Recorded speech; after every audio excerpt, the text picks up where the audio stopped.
Good morning, everyone. I'm really glad that finally I can welcome you all to this book symposium and to the conference later today.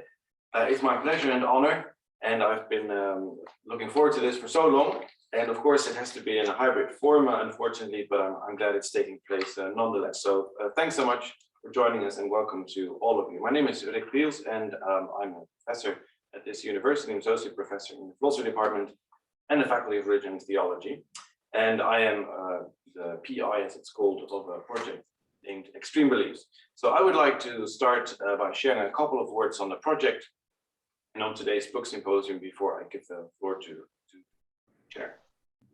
So let me share my screen in order to works. All right, there we go. So the project is based at the Free University. It's called Extreme Beliefs, and the basic idea is to bring philosophical sources and tools and concepts and distinctions to a so far largely empirical and historical debate. That is the debate on extremism, of course, in the first place, but also fundamentalism, terrorism, fanaticism, radicalism, and related notions. And the idea is to complement the existing research by bringing in those conceptual and normative tools and ideas, and to see whether we can further the debate, for instance, by coming up with rigorous definitions, evaluative analyses, so those sorts of things. That is basically the project. And as I said, I'm really glad that today we're having this book symposium on this recent book by Cassam. Cassam, to you in particular, welcome for joining us today. I've got the book with me here. It is called Extremism and Philosophical Analysis. Contrary to what it says on the inside, it came out this year, so not next year. It is already in existence. Let me say a few words on why we have chosen this particular book for a book symposium. Of course, Cassam has been a tremendous inspirator for the project. He's been writing on extremism and terrorism and related phenomena for a couple of years already. And one of the basic ideas that he has defended is that we ought to take the beliefs of, for instance, extremists and terrorists and other subjectivities seriously. And he's also an advisor to the project, and I'm really glad we're having this book symposium today. One way in which this book distinguishes itself from many other books out there is that it brings philosophical tools to the debate on extremism, which, as I said, is largely empirical so far. And as we will see, that really pays off. There's a focus on the first-person perspective in the book. So the idea is that extremists are largely relatively normal, healthy, rational human beings, and that we need to understand their perspective on things in order to understand their behavior. One of the things that the book does is that it seeks conceptual grip, and that is exactly what we do in this project. So that's another wonderful fit. And one final thing maybe that's important to mention here is that the book seeks to understand extremism in relation to fundamentalism, for instance, and fanaticism and radicalism and other related notions. And that is another thing that we pursue in this project. So in a way, the book is a perfect fit with what we're doing here at the Free University. I'm really glad that we're having this book symposium. As I said, I won't say it anymore. But before we move on, let me briefly introduce today's chair, Ruth Tijjan, and she will take over from here on. So she is an associate member on the project, and that means that she is affiliated with another university, which is the University of Copenhagen. And she has done extensive work on various things, but maybe fanaticism and religious zeal in particular, also the philosophy of emotion.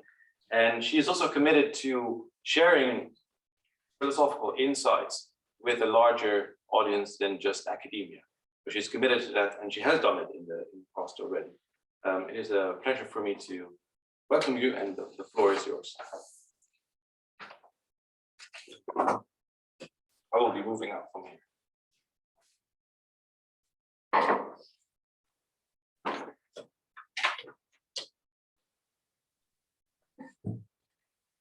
I don't even know where I have to look.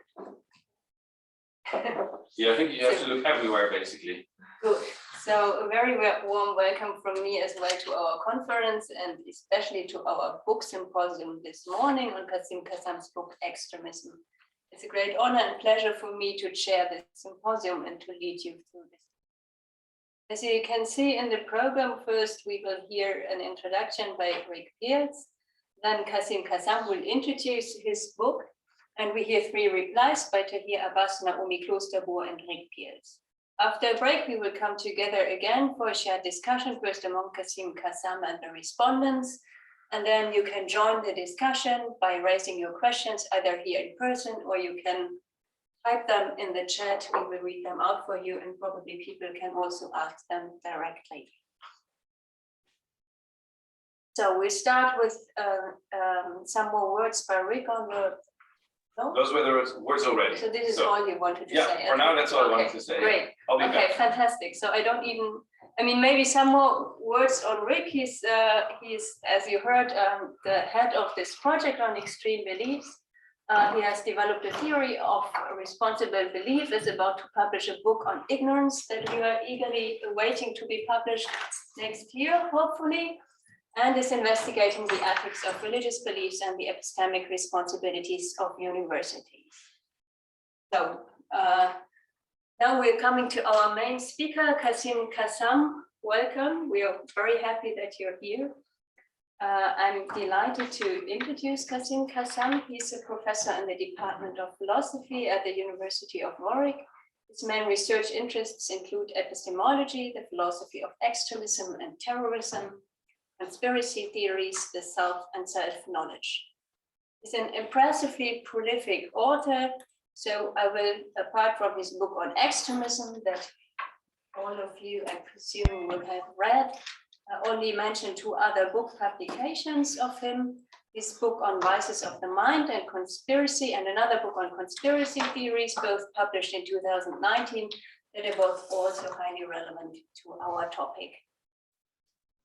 Cassam, the floor is yours. Okay, well, thank you for that introduction, and thank you, Rick, for organizing this event. It's a huge honor to have one's work discussed in this way. So I have some slides, so I'm going to try and share my screen, if that's all right. See if this works.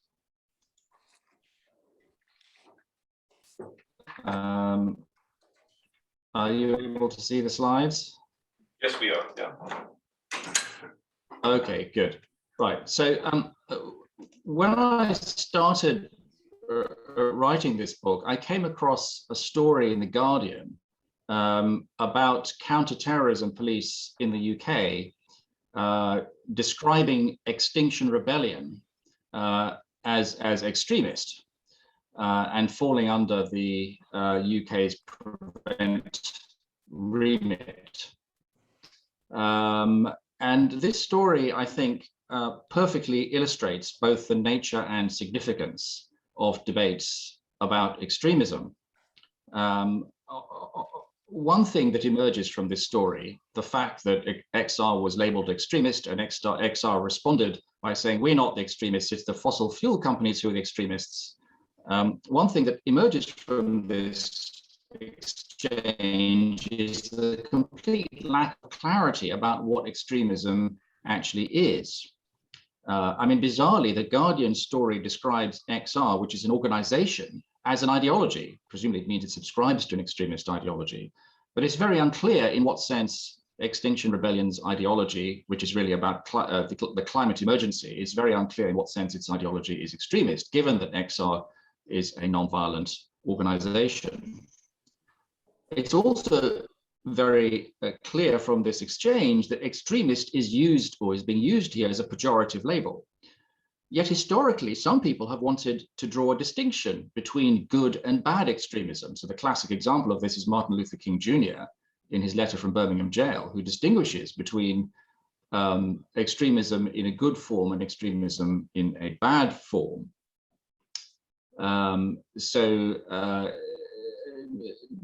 King asks something like, the question is not whether we should be extremists, but whether we should be extremists for the preservation of injustice or for the extension of justice. Interestingly, XR doesn't respond by saying, well, we are extremists, but our extremism is good. Instead, it simply says we're not the extremists, the other side are extremists. So with all of this in mind, I think it's pretty clear that we need a lot more clarity about what extremism actually is.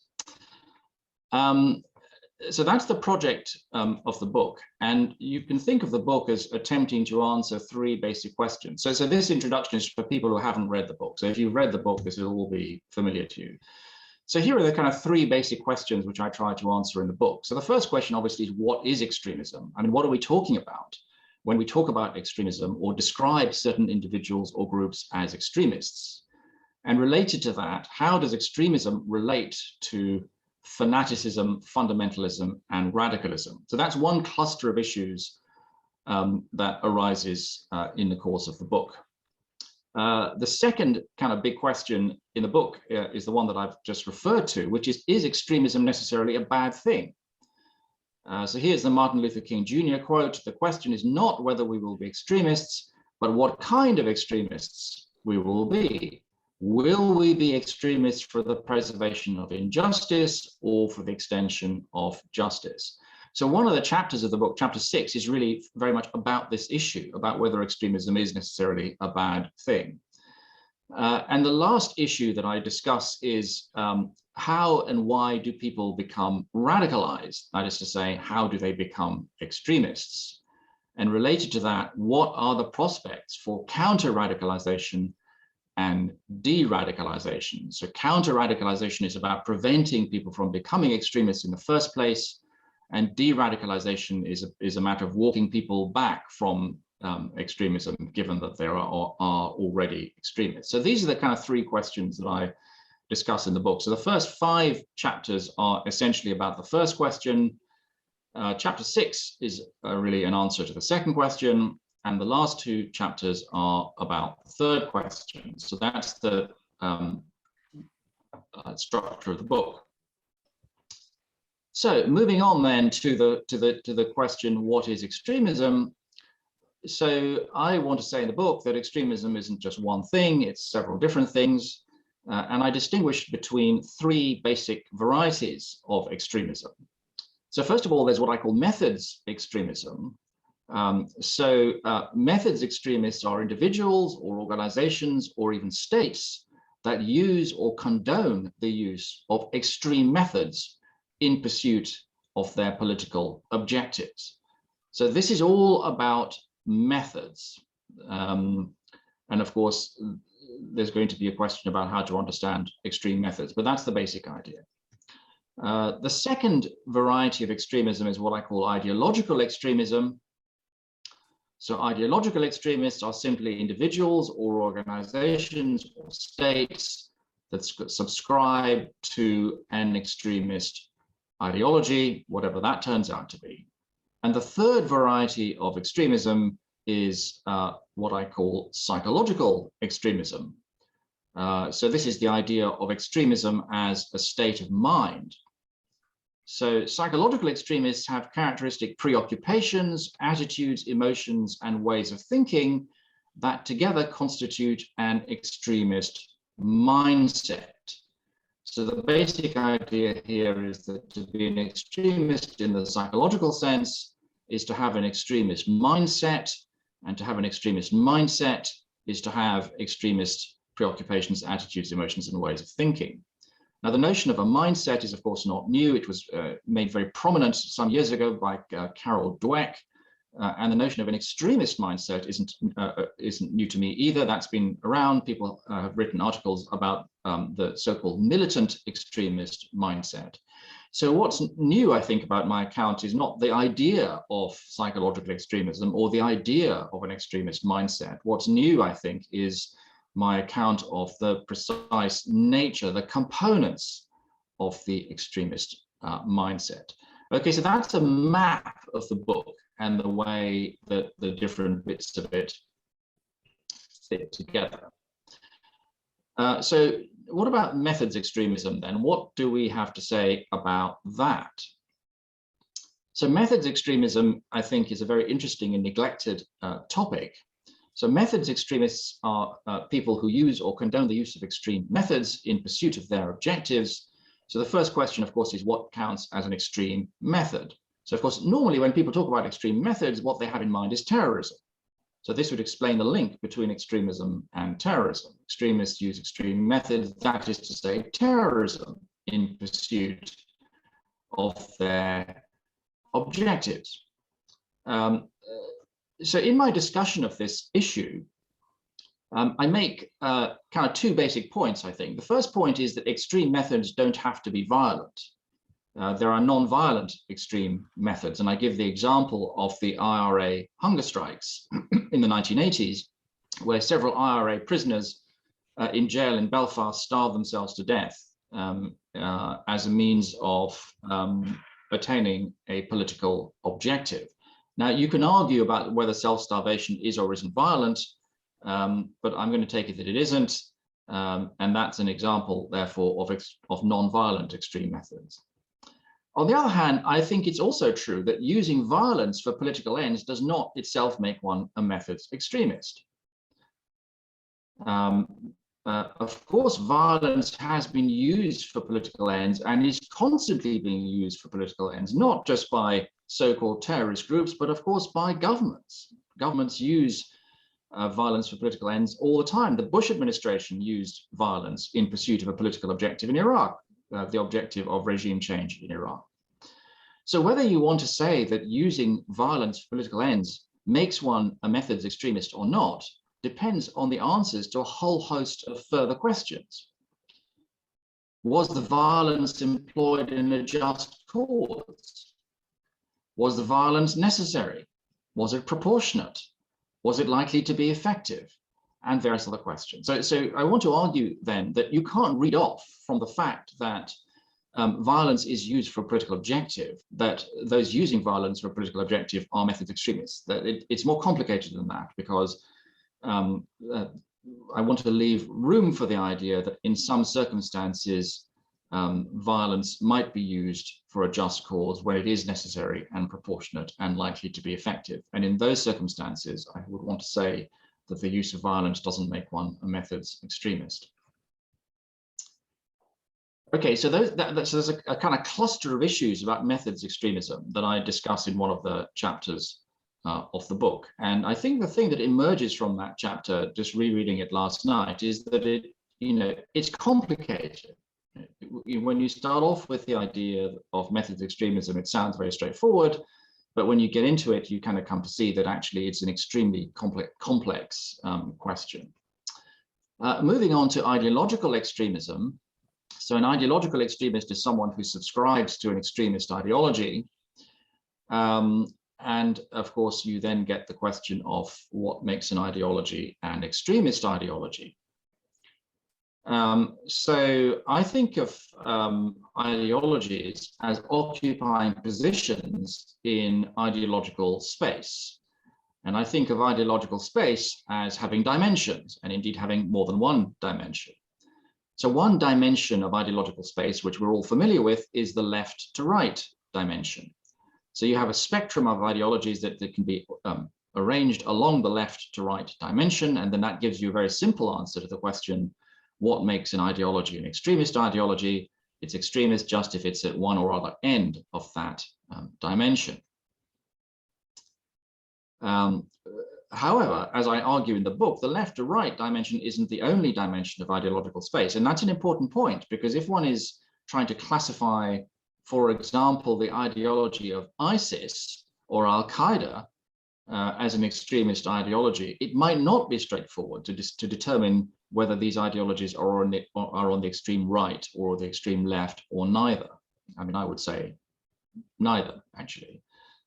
Yet they're extremist ideologies. So there are then other dimensions of ideological space that are relevant. So you can classify ideologies according to their views of violence. So from pro-violence to anti-violence ideologies, you classify ideologies with respect to their attitude, with respect to the extent to which they are authoritarian ideologies. So the ideology of ISIS is a highly authoritarian and indeed pro-violence ideology, and this would make it an extremist ideology, regardless of whether you think it's left-wing or right-wing. another complication that arises when talking about ideological extremism is the following: that even when you look at a single dimension of ideological space, like the left or right dimension, there are lots of different ways of locating an ideology along that dimension. And that's an issue which I discuss at some length in the book. However, one thing I do think, and which I conclude with in this chapter, is the idea that all forms of ideological extremism, regardless of their specific content, have a penchant for taking political ideas to their limits. That's really what ideological extremists have in common for all their differences.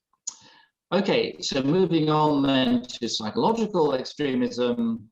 So I've said that to be an extremist in the psychological sense is to have an extremist mindset.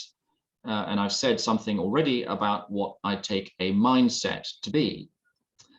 So one aspect of a mindset is a person's preoccupations. So when I talk about a person's preoccupations, I'm talking about the things that they are most concerned with, the issues that they focus on. You might even think of preoccupations as bordering on obsessions. So extremist preoccupations, I say, include a preoccupation with purity and a preoccupation with victimhood. So extremists are preoccupied with ideological purity, with racial or ethnic purity, or with religious purity. Extremists are also preoccupied, I think, with victimhood, the sense that they and members of the in-group are victims of some kind of justice. I think that's a very important part of extremism. I think extremists are also preoccupied with their own virtue. Extremists are rather keen on the idea that they are standing up for justice in some sense. Then there are extremist attitudes: intolerance, hostility to compromise, pro-violence, and anti-pluralism. Extremists tend to suffer from resentment and rage, and they're prone to conspiratorial, utopian, and apocalyptic thinking. Now, all these aspects of the extremist mindset are developed and spelled out in considerable detail in chapter 4 of the book, which I regard as the sort of heart of the book. And I think it's possibly also the longest chapter. Okay, so the next issue is why not extremism? So going back to the Martin Luther King Jr. quote, what about this idea of extremism in a good or just cause? Another example of this, which I discuss in chapter 6, is the example of the radical abolitionists in America in the 19th century who were campaigning against slavery. So the radical abolitionists, some of them anyway, describe themselves as extremists or fanatics, and they had no problem with that because they thought that their extremism and or their fanaticism was in a good cause. So in the book, this is what I conclude in that chapter. 2 quotations from the chapter which I think sum up what I argue there. The first is that the case against extremism in any of its forms is that it generally does more harm than good. So I don't buy this argument of that extremism is a good thing or can be a good thing. I think many of these arguments rest on a confusion between extremism and radicalism. I have nothing against radicalism, but being a political radical does not necessarily make one a political extremist. And I will argue that radicalism is neither a political vice nor a virtue, neither admirable nor deplorable. And in this respect, it's no different from moderation. So I think radicalism and moderation can be good or bad, whereas in the case of extremism, my assessment of it is basically negative. Okay, so moving on to the question, why and how do people become extremists? So this is the topic of chapter 7 of the book. And the chapter is a kind of critique of what I take to be a lot of mainstream thinking about extremism. So if you read the UK government's Prevent strategy and other such documents, you'll see that they are full of talk of people being, quote, drawn into extremism or terrorism. So the idea that people are somehow sucked in to extremism or terrorism by so-called radicalizers. And this represents the process of becoming an extremist as a somewhat passive process. And I think that's a mistake. I think we shouldn't underestimate the extent to which radicalization can be an expression of a person's agency. Something else that I argue in this chapter is that we shouldn't think of becoming radicalized as like catching a disease. So the disease model or contagion model of radicalization, again, runs through a great deal of official documentation about the radicalization process. So there's all constantly talking about people being vulnerable to radicalization. And I want to argue that unlike diseases, extremist ideologies and methods are supported by reasons and by narratives. Extremist ideologies aim to persuade rather than to infect, or if you prefer, they infect by persuading. And I think this is an aspect of radicalization that tends to get missed in a lot of official discourse about radicalization. So if you want to understand radicalization, I think you need to understand the narratives that play an important role in the radicalization process. And I want to argue that the most effective radicalization narratives are grievance narratives. So if you think of the Al-Qaeda narrative, the Al-Qaeda narrative is all about a set of grievances about corrupt regimes in the Middle East, and of course grievances about the United States. And sometimes, though not always, radicalization grievances have some basis in reality. And I think this is the major challenge that needs to be addressed. Okay, so last slide. This is now about chapter 8, about countering extremism. And basically what I want to argue at the end of the book is that what we need is counter narratives to challenge and counter extremist narratives. And I then try to identify some of the features that effective counter narratives need to have, and one of which is that effective narratives have got to ring true with their target audiences. There are various other features as well. And I end the book with the following observation. There are few certainties in this area, except that myths about radicalization and de-radicalization make the challenge of countering extremism even more difficult than it already is. And that governments are especially prone to myths about prone to wishful thinking that underpins these myths. Okay, so that's a kind of overview for the book. If you've read the book, this will all be very boring, but if you haven't, hopefully that will be give you a sense of what's going on. Cassam.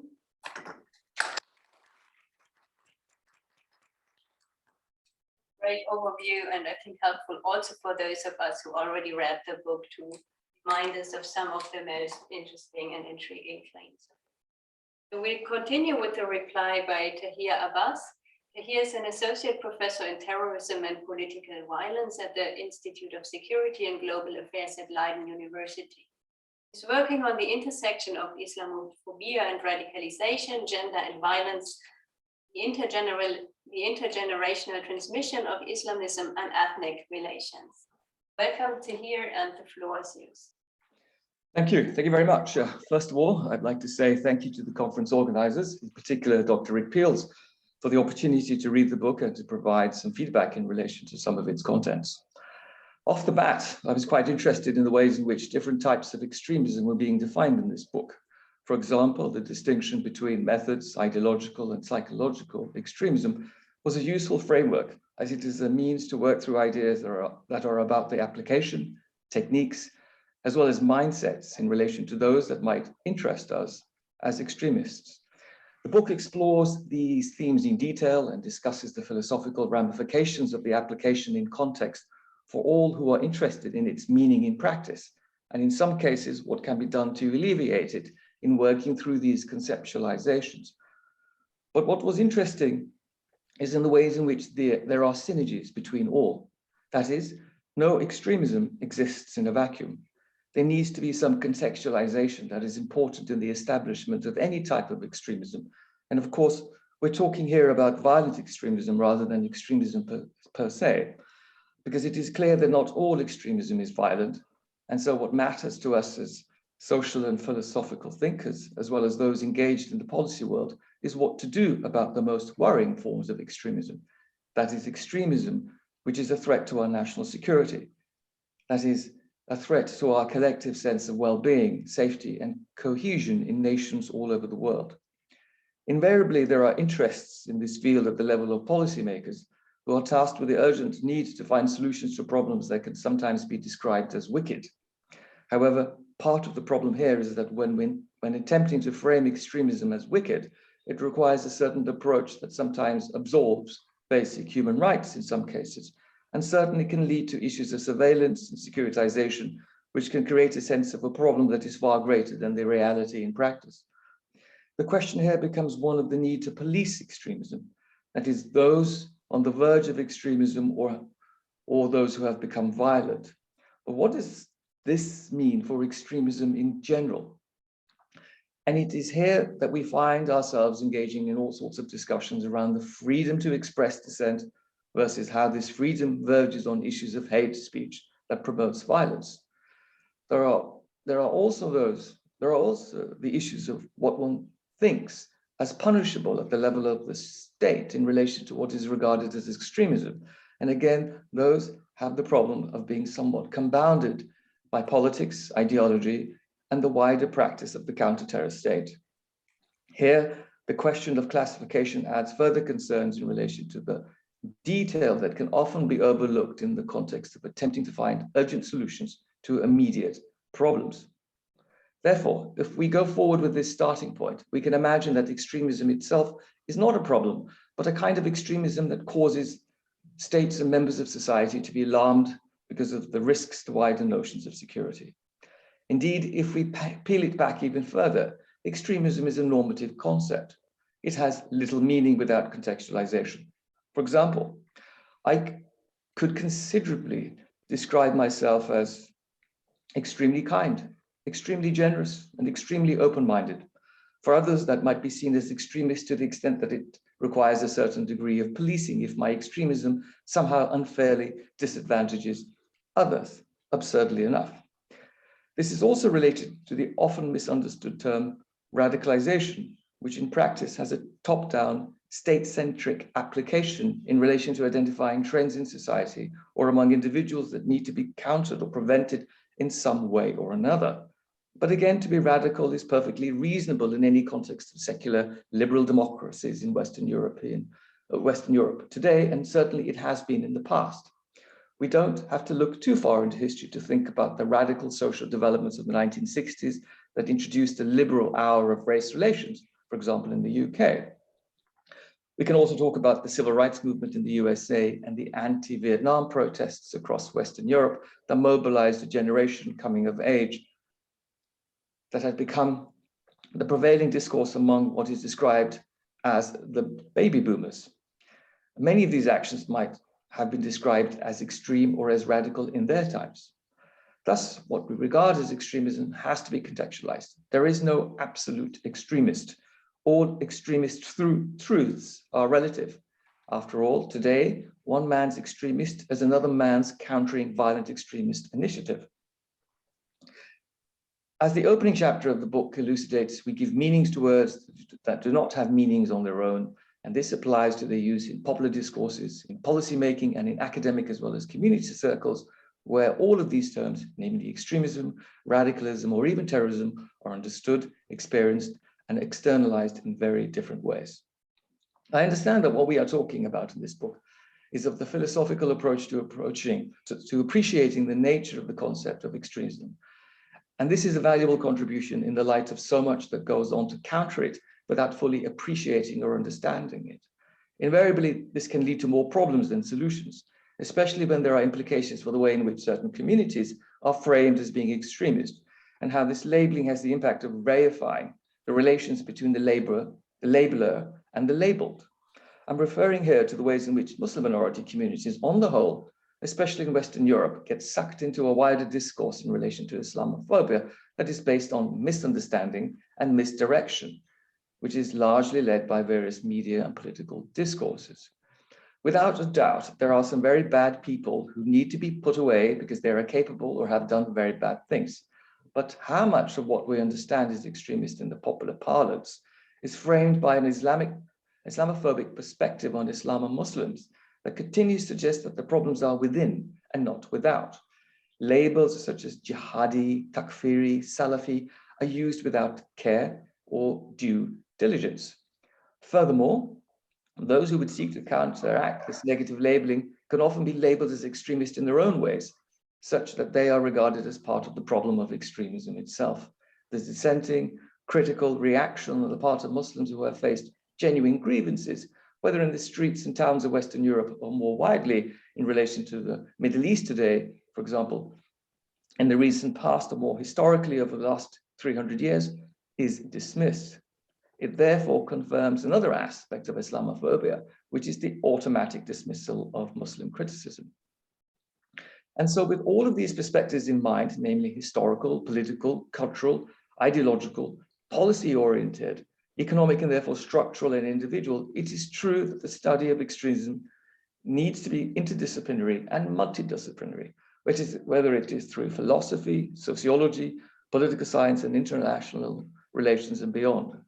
In this space, we must not forget the growing importance of psychology or public mental health, which focuses on individual level vulnerabilities that are often the triggers in between factors described as push and pull in the paths to extremism, radicalization, or worse.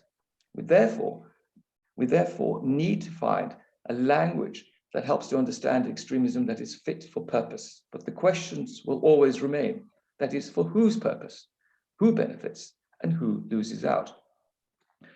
As the book addresses the philosophical nature of extremism and how we must think through it as a concept that is open-minded, unbounded, and capable of delivering solutions to problems, it is difficult to avoid the politics of the realities that fortify aspects of extremism. There are genuine material concerns that are underpinned by ideological motivations that exist in contexts that are a result of history and present-day conflicts. Therefore, it is difficult to put two extremists in the same room together, seemingly with the same backgrounds and supposedly fighting for the same causes, and determine degrees of similarity that can be understood in generalizable terms. To counter extremism is not simply to counter narratives or counter ideology.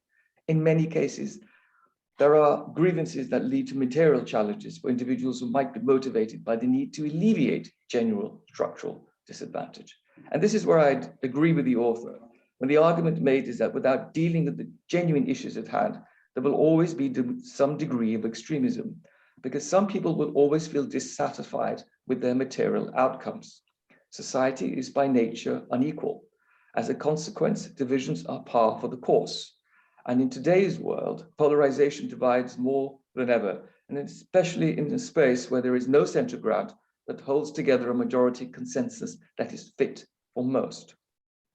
What is a clear issue is that there remains an assumption that somehow there is a path to extremism that somehow can be reversed through clever re-engineering policy and practice, which is a linear path between degrees of extremism that can lead to political violence on the one end, or in some cases can be reversed into an anti-extremism or de-radicalization, however defined.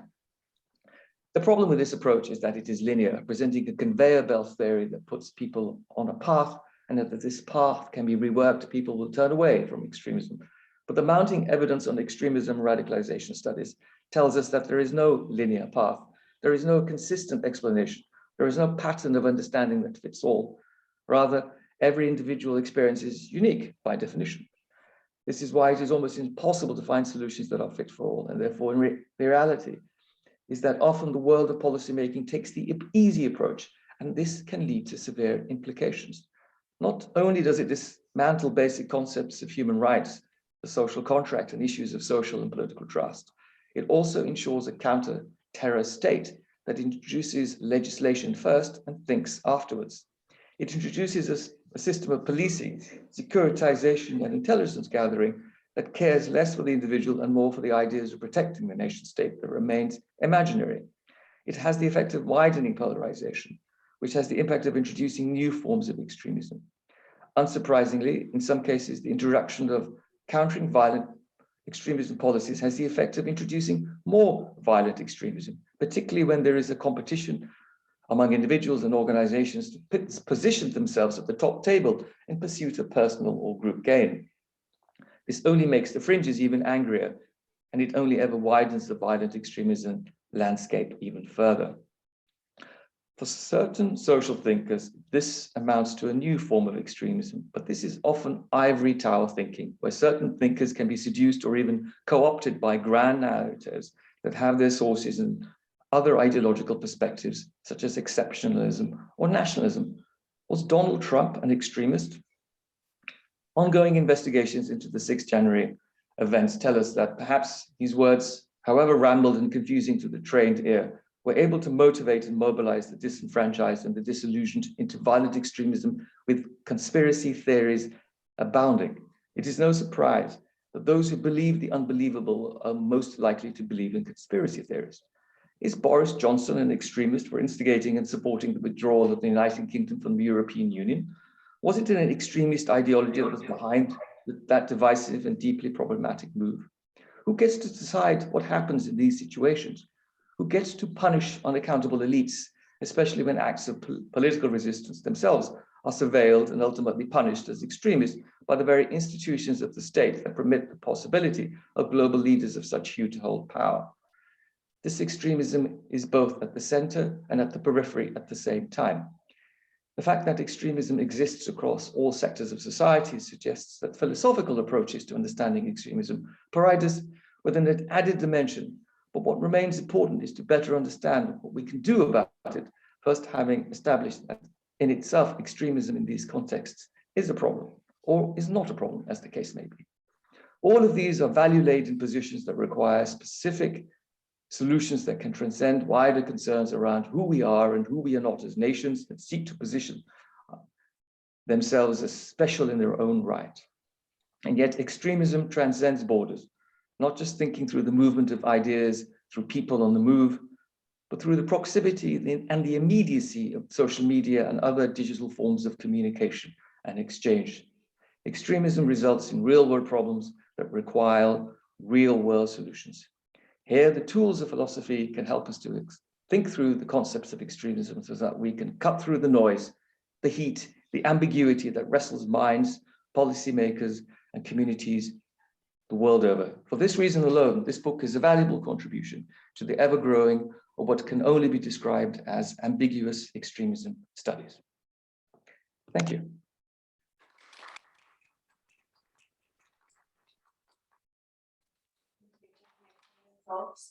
And for reminding us of the complexity of extremism, for example, of labeling people as extremists, and also of possible extremism inherent to our own systems and governments.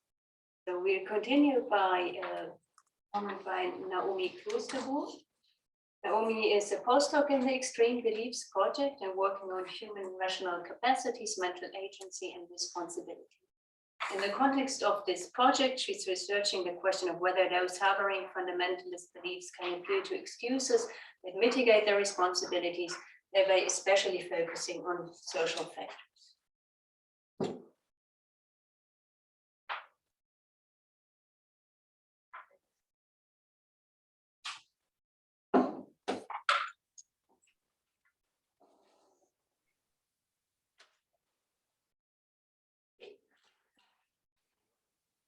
Sure.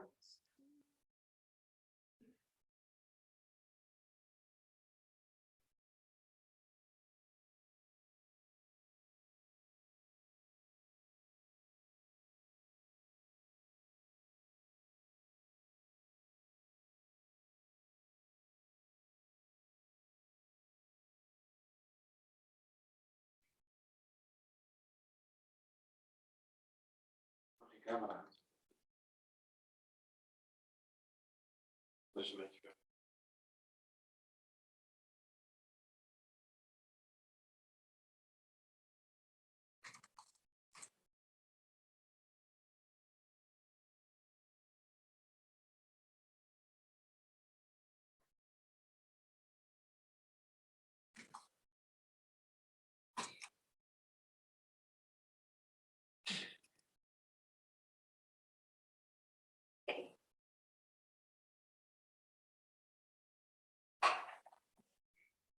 So, thank you for, it's nice, very nice to be here, and that unfortunately we're not all in this room, that I'm looking very much forward to it. But I'm still...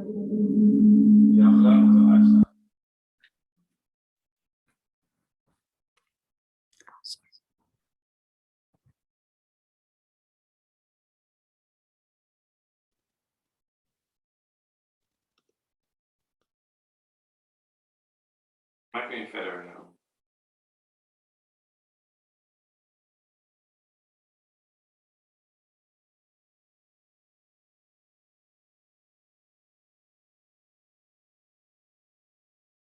Okay. Okay, let me start with saying thanks to Cassam. Thank you for writing the book. So it's, I mean, as always, it's written in a very engaging and clear style, and it brings together and structurally relates so many concepts that are relevant to extremism, and so many debates that are happening in extremism studies. So I'm really impressed by the overview that the book provides, and also by your ability to really put on the philosophical agenda such important issues and questions about extremism. So I really believe this book is will be an impetus for philosophical work on extremism, and it has been for me. So that's already one person that's continuing to work on extremism. So I hope to illustrate that with my comments. So Rick and I have tried to make our commentaries complementary. So Rick will focus more on methodology and social constructivism and on fundamentalism. And my comments broadly focus on the mindset approach, which you call the central chapter of the book.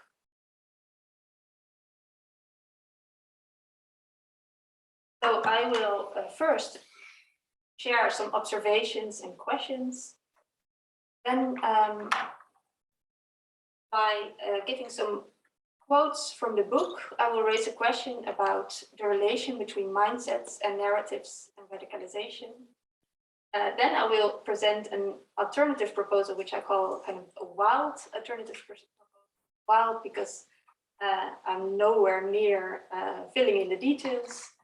And it's also wild because it would mean reconsidering and restructuring our thought about mindsets and how it relates to narratives and radicalization.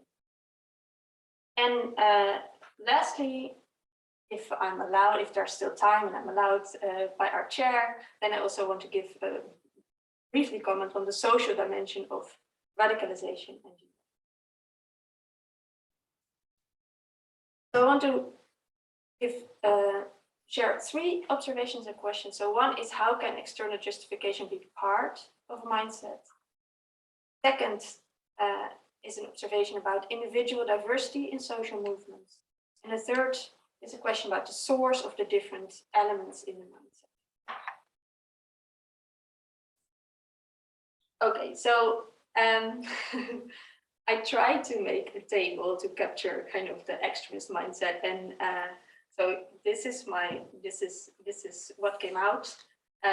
We can discuss whether it's helpful, but I tried at least. So here we have one way to capture the broad idea of the mindset approach. One of the main motivations for this approach is that it combines the how and the what of extremist commitments. So that is the way in which the extremist is committed to a particular content. So this reflects the intuition that a kind of paradigm example of extremist beliefs is, for instance, belief in an unsolvable difference between us and them, which is fervently held. Or, to give an example of an emotion, a prime example would be a deeply felt anger, not just directed at anything, but directed at the elites, the women, immigrants, or colonists. And Cassam goes a step further when considering the what of extremist commitments, because he shows that what is believed, felt, disliked, or thought hangs together with other such states. It's the patterns of thinking and motivation that are. And one way to make this salient is to say that the content of the extremist commitment also consists in the reasons or subjective justification the extremist has for being so committed.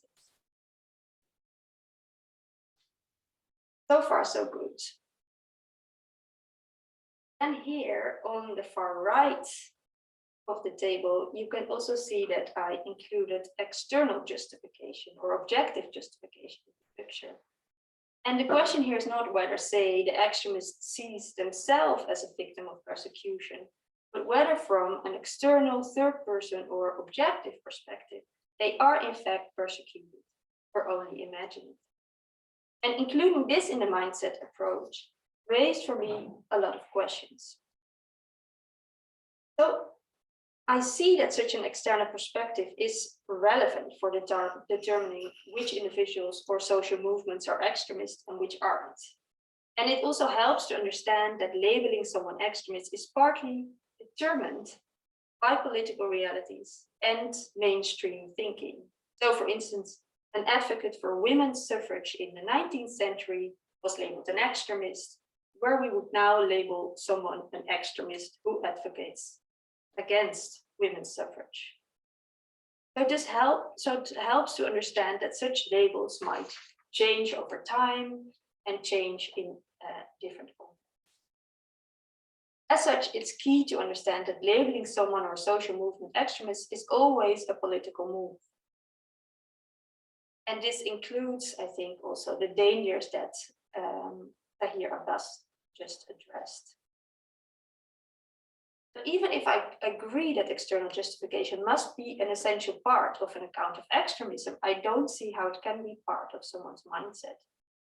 It seems that by including external justification in your classification of someone's mind as extremist, you are no longer tracking their psychology, but instead track just and unjust causes, just and unjust regimes, just and unjust responses. In other words, you seem to track our evaluative judgments about their mindsets or about acceptable and unacceptable frames, narrative, responses, and actions.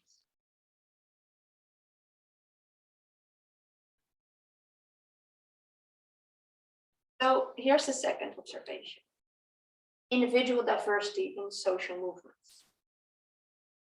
So let's take 3 social movements, and one, Extinction Rebellion, and for present purposes, I call this not an extremist movement. Secondly, the far right, which is an extremist movement, but not necessarily militant. And thirdly, ISIS, which is extremist and militant. Now, based on their mindsets, I just don't see how people will be neatly categorized in these distinct labels. Rather, it seems to me that within these different social movements, you will find differently minded people. And this, I think, is also what is reflected in, for instance, the work of historian Beatrice de Graaf, who is, I think, present online, sociologist Jerome Harambam, who works on conspiracy theories, and for instance, also Nikki Sterkenburg, who researched the Dutch extreme and radical right. In the Graaf study, you see that some jihadists travel to Syria to help their Muslim brothers, but also abhor violence. And others who travel to Syria indeed adopt a martial identity, as you also explain in the book, and are willing to fight and to use violence. And such diversity among social movements is what I think we should expect.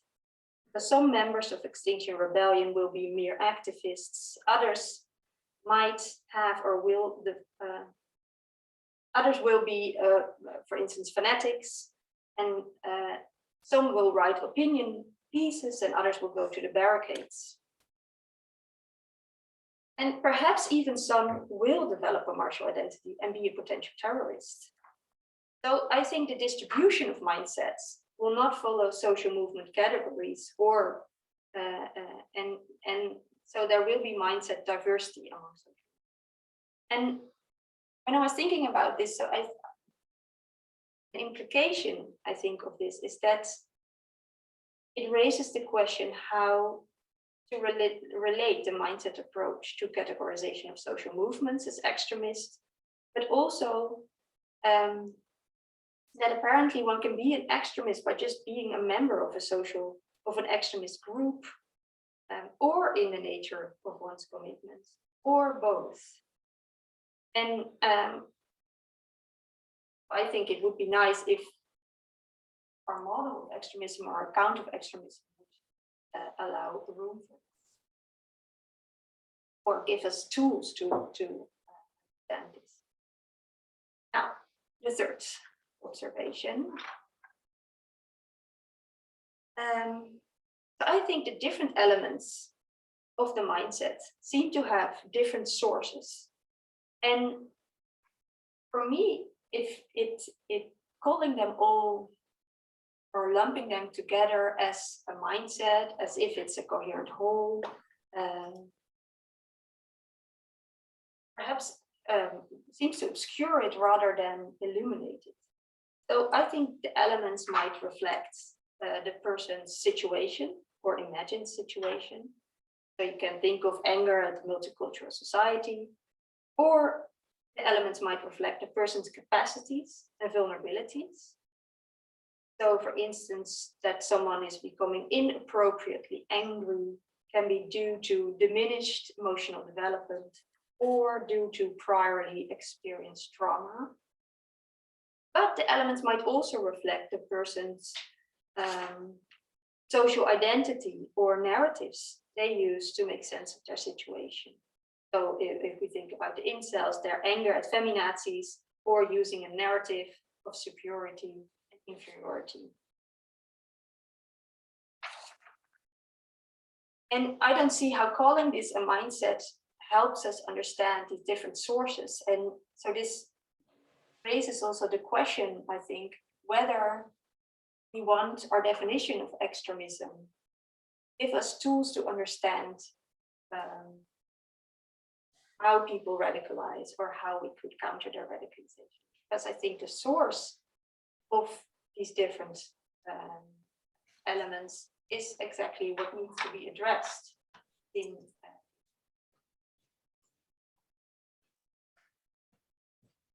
So I now turn to some of the quotations in the book. So these are two quotations. So this is the start of bringing out my my wild alternative. But what's striking about the alternative that it actually finds its source in your book. So these quotations show where I draw from. So here's two quotations from the chapter on mindsets. So the first, it also needs to be said that purity preoccupation flows from a narrative of superiority and inferiority. Nazis and other white supremacists see the mixing of Aryan with non-Aryan blood as undesirable because they see Aryan blood as superior. Second, for Kimmel, the resentment of angry white men is a personal sense of self that is defined always in a relationship to some perceived injury, and whose collective politics mixes hatred and envy of those who they believe have injured. So here, in discussing these different elements of the mindset, you make use of the narratives that an ideology that is also present in these social movements. And so for me, this raises the question, so what is the relation between elements in the mindsets and these broader narratives?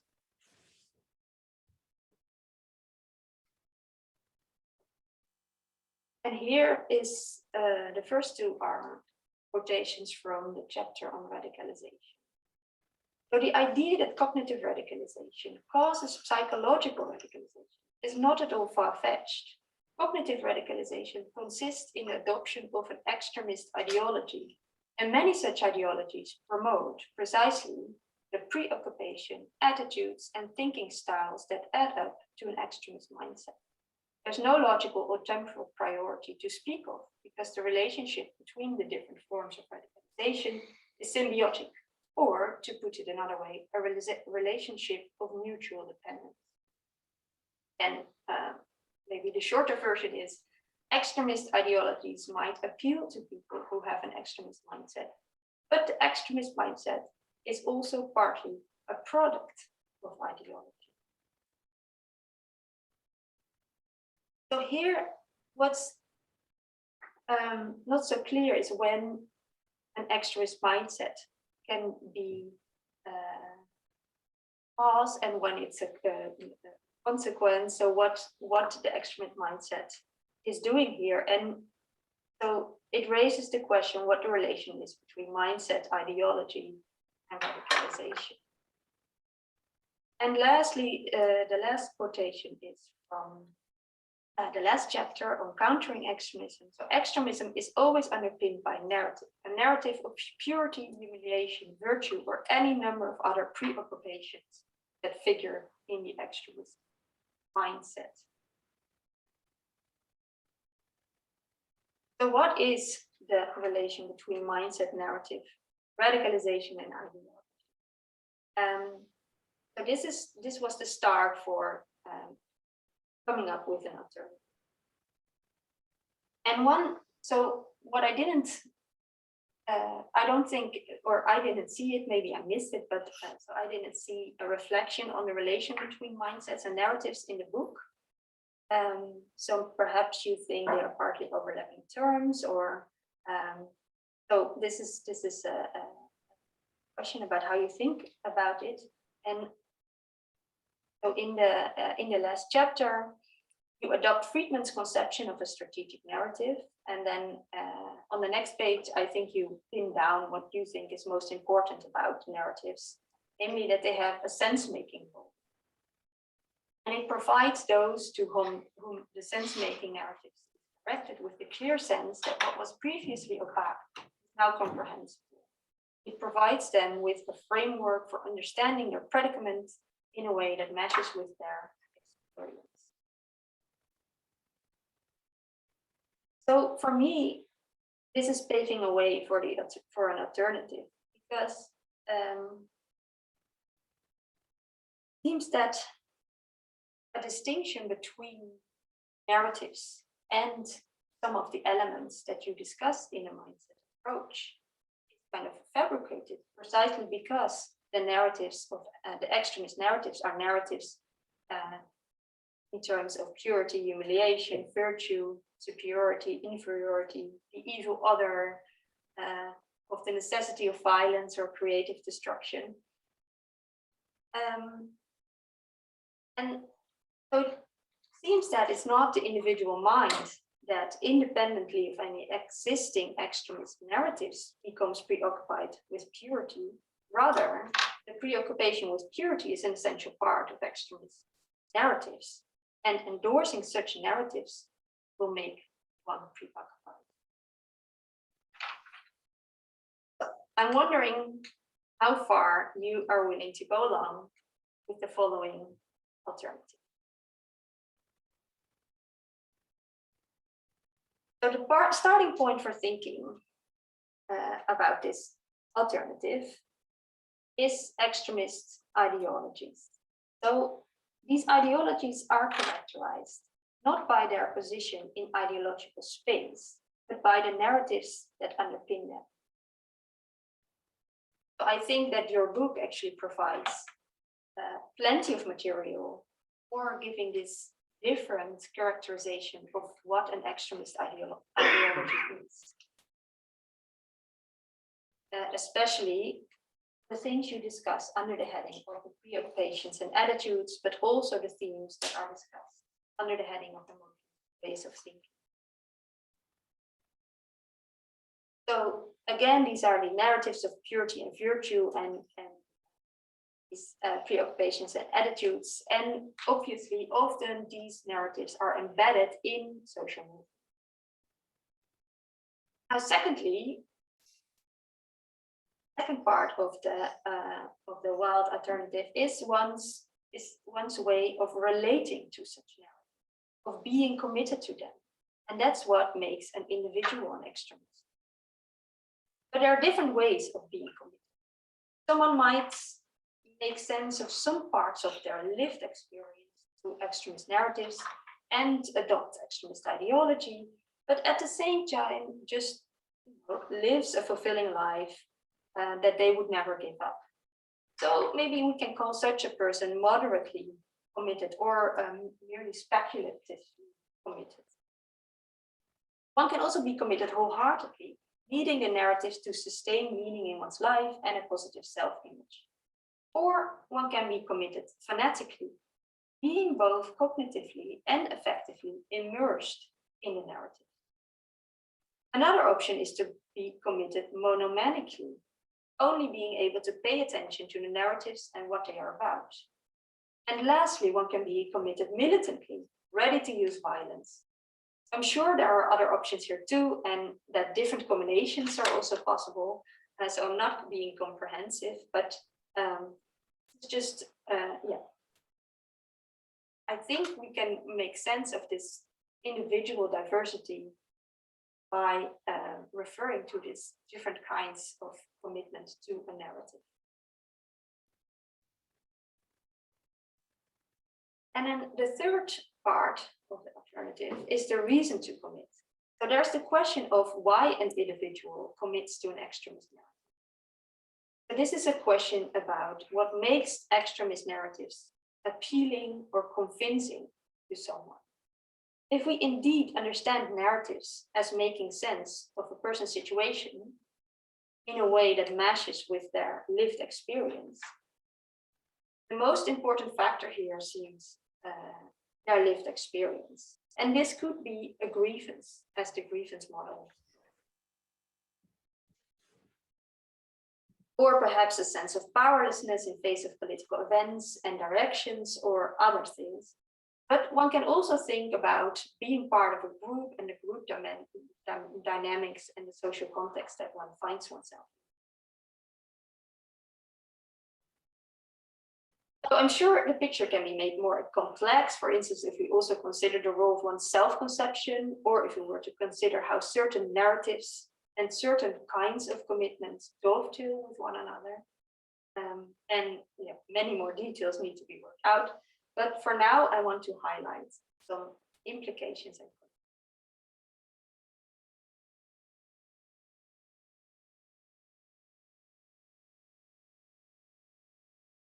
So first, the badness or wrongness of, so both in the epistemological and moral sense of extremism can be addressed on the level of narratives. So here is where the political struggle for legitimacy and meaning making will take place. As such, the alternative clarifies the historical and political dimension of labeling a movement or an individual extremist. It also helps to see how being an extremist, you don't have to be crazy to be an extremist. So if you, given the lived experience and social context of someone, an individual might be subjectively rational in committing extremist narrative. Now, because you can be committed in different ways, the alternative also accounts for diversity in social movements. And there is no distinction between cognitive and psychological radicalization, but there are just different ways of being psychologically radicalized. So it might be only in a cognitive way, or in an affective way, or in both. So this would be change in the relationship between cognitive and psychological. And lastly, this is kind of also a broad claim, but it also seems to provide a framework for distinguishing extremism, fundamentalism, radicalism, and fanaticism. So the first three, so extremism, fundamentalism, and radicalism, will be distinguished on the level of narrative. So there might be just characteristic themes that play a role in these different notions. And so there will be a lot of overlapping themes, I think, of the narratives, but a few might be distinguished, and that is what distinguishes extremism, fundamentalism. And fanaticism would be distinguished on the level of the way of being. Time is over, so maybe I will wrap up. Yeah. Yes, sure. So I can understand that you are not immediately willing to adopt my alternative, but I hope it does invite to maybe reflect on the objectives of the mindset approach, or why do we need the mindset approach, and to reflect on the relation between the mindset approach and narratives. So yeah, that was it. I'm looking forward to any further discussion. Thanks a lot, Noam.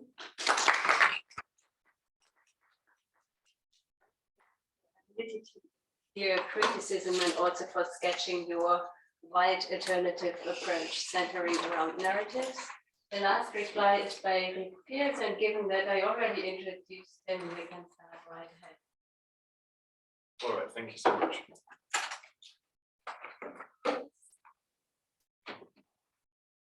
But I will try to share my screen as well. Let's see whether this works. All right.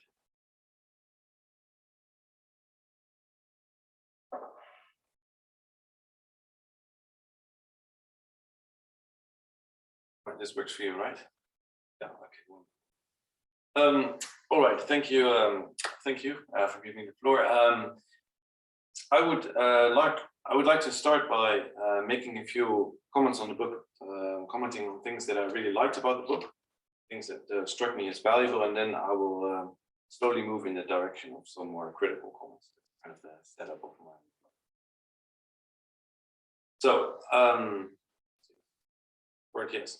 So I would like to start by sketching what I consider to be 4 characteristics of the book, or features that make it stand out from other work and that make it particularly valuable. So first, it aims to take extremists seriously in an important sense of the word. It's actually quite hard to spell out what that means, to take someone seriously in the required sense. What I mean by that for today is that Cassam studies the phenomena that the extremist himself appeals to in explaining his behavior. So, for instance, his beliefs, his reasons, his aims, his narratives, and his purposes, and of course also preoccupations. Now, this might, of course, seem obvious and commonsensical, but it is more remarkable than one might initially think. The scholars of extremism and terrorism have often thought that they have often sought to explain away extremist behavior in terms of various social, economic, political, cultural, sometimes even psychiatric and medical factors, thereby overlooking or sometimes even explicitly discarding the so-called first-person perspective of the extremist. Now, of course, Cassam does not reject these factors as explanatorily irrelevant. Surely he emphasizes they can be triggers, drivers, enabling conditions, or determinants, and there are important differences between these terms, but they cannot as such provide a full explanation. Extremists are often relatively normal, rational, healthy human beings with problematic ideas and abstract behavior. And we need to take their perspective on things, their subjectivities, into account if we are to understand and explain and possibly prevent extremism. Similarly for now, this is a position that scholars who have been working on extremism from an empirical perspective, or from a historical perspective, such as Lauren Dawson and John Horgan in this country, Beatrice de Graaf, who will speak tomorrow, and Nick Sterkenburg, have advocated and pursued over the last 3 years. Some clearly follows this road. I think this book is timely and meshes well with this new approach. It's not entirely new, but more popular than it once was. Second, the book is clearly philosophical in nature. Now, it is remarkable that there's hardly any philosophical work on extremism at all, particularly for terrorism. And it is not entirely clear to me why that is. So some sort of open question for Professor Cassam at this stage is, why do you think that is? Why have philosophers pretty much entirely neglected the phenomenon? Do you have any suggestions about that? The book itself is clearly deeply empirically informed, and Cassam works with various case studies at crucial junctures, such as that of Reinhard Heydrich, the Jordanian pilot who was burned by ISIS, the Oklahoma bombing in 1995 by Tim Bay. And of course, Cassam differs from psychologists and sociologists and historians in that he brings to bear philosophical tools, such as conceptual analysis and thought experiments, to bear on these issues. But the third way in which the book, I think, stands out is this central distinction that has been mentioned already a couple of times between ideological extremists, method extremists, and psychological extremists. Roughly, so I take it ideological extremists are those who embrace a position that is in some sense extreme along one or multiple dimensions, which is why Cassam calls it the so-called menu conception of ideological location. Politically, for instance, they are to the extreme left or to the extreme right in ideological space, but it can also be a matter of being committed to something, can be totalizing, extreme views, for instance, on violence or issues related to authority, order, or discipline. Methods, extremists, I take it, use extreme methods in order to reach their aims. And I think Cassam, one important contribution of the book is that he stresses time and again that those methods may be violent, but they need not be violent. And finally, there are mindset or psychological extremists, and that concerns having particular preoccupations, such as those with alleged victimhood, virtue, imaginary persecution, with certain affections, such as regarding all compromises as rotten, and what Cassam calls Manichaeism. I'm actually not entirely happy about the term, but I know it's widespread in the literature. A strong sense of dualism, that is, between good and evil, and particular thinking styles, such as conspiracy thinking. I think this threefold distinction is helpful. It raises issues about how the three relate to one another, but I think it is helpful. It's another important characteristic of the book. And finally, I'm going to zoom in on this a little bit, is that the book is, of course, deeply normative. It doesn't shy away from giving normative definitions. And we saw that in Cassam's earlier work as well, for instance, that in conspiracy theories, where he defines conspiracy in normative terms. So there's a difference between conspiracy with capitals and lowercase. Now, among the reasons why I think he pursues such definitions is the fact that it is hard or maybe impossible to properly distinguish extremism from phenomena that are in a sense also extreme, but that are benign, rather than morally or epistemically harmful. Things such as Martin Luther King's civil rights movement and the African National Congress that fought apartheid. In this book, we find similar normative definitions of extremism, fanaticism, fundamentalism, radicalization, and so on. So, for instance, when it comes to extremism, it is spelled out in terms of potentially the use of violence, not necessarily as we saw. But when he spells it out, he says such use of violence is for unjust causes, or there are viable alternatives available. The violence is disproportionate. It is violence against innocence, right? So these are all clearly normative terms. Other phenomena are defined more neutrally, for instance, radicalism. That, of course, is in this context a highly normative choice itself. Similarly, for fanatics, fanatics are those who have an unwarranted contempt for other people's ideas and interests, are willing to trample on those ideals and interests in pursuit of their perverted ideals, and impose their ideals on others by force, if necessary. Fanatics are unwilling to think critically about their ideals because they regard them as indubitable. They're willing to sacrifice themselves and others in pursuit of their ideals.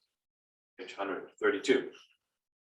Clearly, unwarranted contempt, perverted ideals, and willing to think critically, these are normatively laden terms.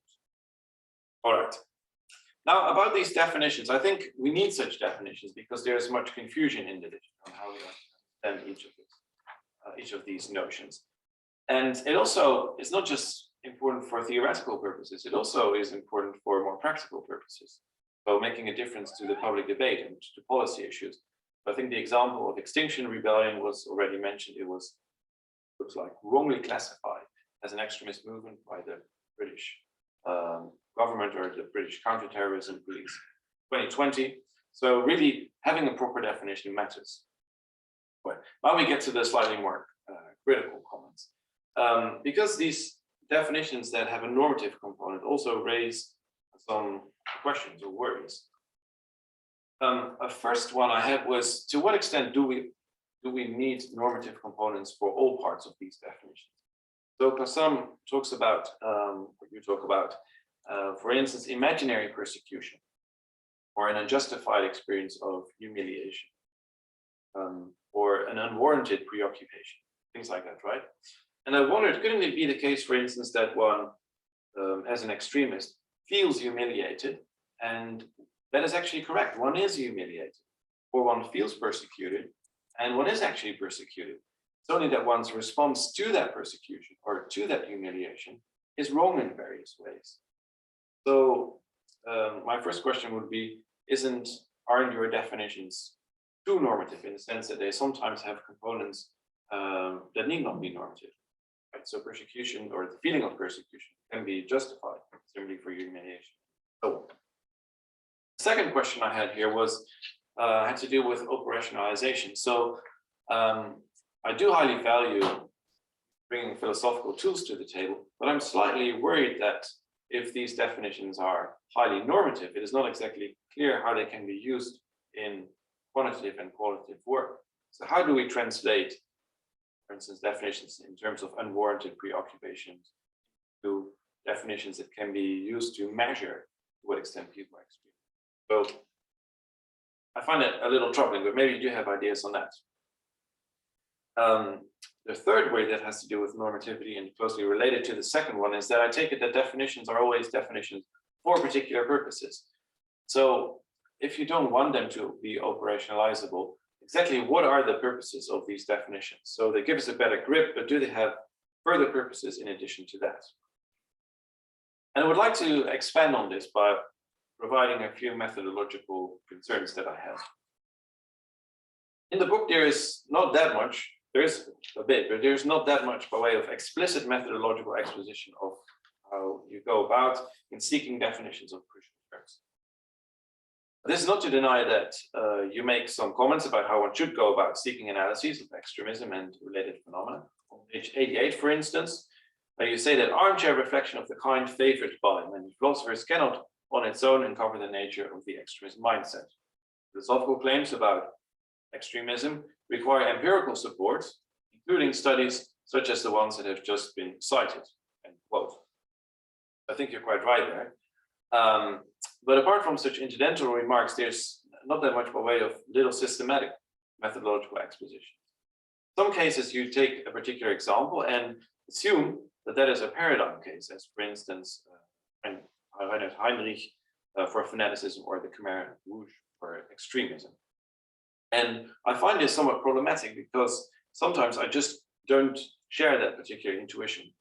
So for instance, I would surely consider Heinrich a paradigm case of an extremist, but I don't have the same intuition when it comes to him being a fanatic. So for instance, he seems to have lacked the required effective zeal. Sure, he was highly ideological, cruel, cold, merciless, and so on, but none of those seem truly distinctive for fanaticism. In other cases, you make assumptions about the nature of a phenomenon, so not about a particular case, but about the nature of a phenomenon, and you posit that and just assume that the reader will just come along. So for instance, on page 141, you say that fanatics trample on the ideals and interests of other people. It wasn't entirely clear to me why we should think that that is a characteristic of fanaticism, opposed to, for instance, a characteristic of extremism, other sort of movements. Or there's this idea that fundamentalism comes with a code of the book. Why I think that is a characteristic of fundamentalism? Now, all of this clearly has to do with what in epistemology has come to be known as the problem of the criterion. I think Routledge uses that phrase. So in philosophy or in epistemology in particular, the problem is that we seek to understand what knowledge is. And one could either start by considering particular cases of what one considers to be knowledge, instance of knowledge or not an instance of knowledge, and then try to derive an account of knowledge from that. Or one could start from more general intuitions about certain conditions that are necessary. And it seems to me that mutatis mutandis, the same applies here. One could start from particular intuitions about specific cases, or one could start from ideas about general conditions for extremism. The problem of the criterion. So closely related to this, I think you're not that often explicit about what desiderata definitions should mean. So in terms of accuracy and fruitfulness, or distinguishing extremism from fanaticism. So I wonder, could you elaborate maybe a little bit on what you consider to be the main desiderata, for instance, for a definition? I think this matters because I think there are alternatives to the methodology that you use, such as basing, for instance, potential elements of definitions on a scoping review, just to make sure that it is added in existing use, so to say, or selecting maybe a wider variety of cases even, rather than, for instance, as you work with Heydrich, you could also work with maybe 6 or 7 cases, right? And see.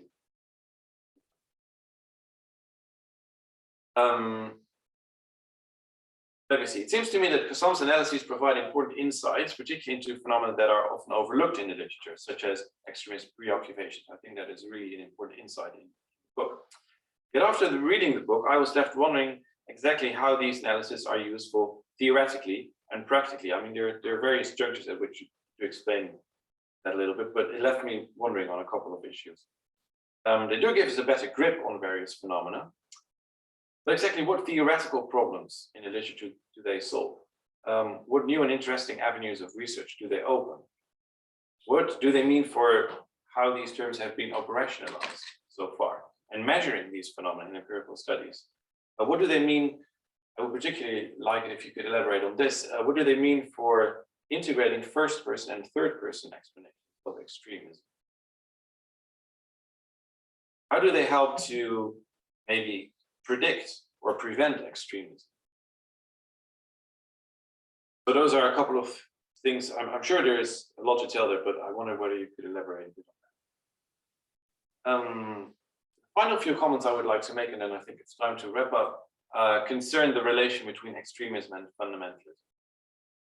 The important question when it comes to fundamentalism is, of course, whether they are just religious or also non-religious or secular varieties of fundamentalism.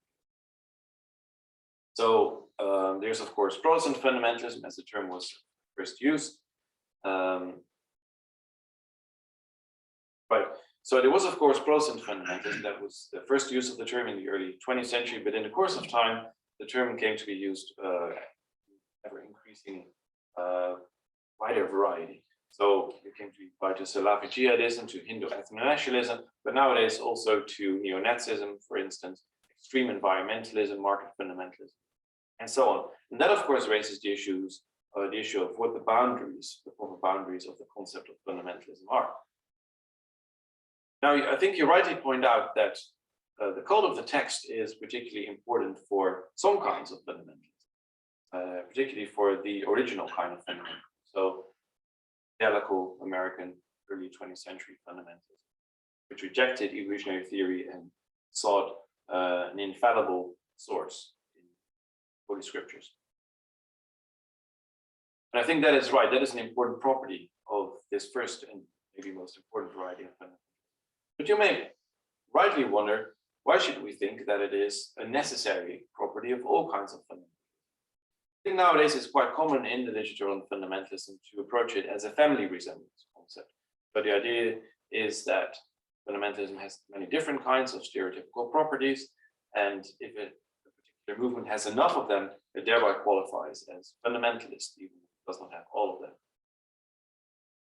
So when it comes to neo-Nazism, for instance, we see something of a code of the text. So I think you mentioned Hitler's Mein Kampf, but also nowadays Breivik's manifesto is widely shared among them and treated maybe not as infallible, but something close to it.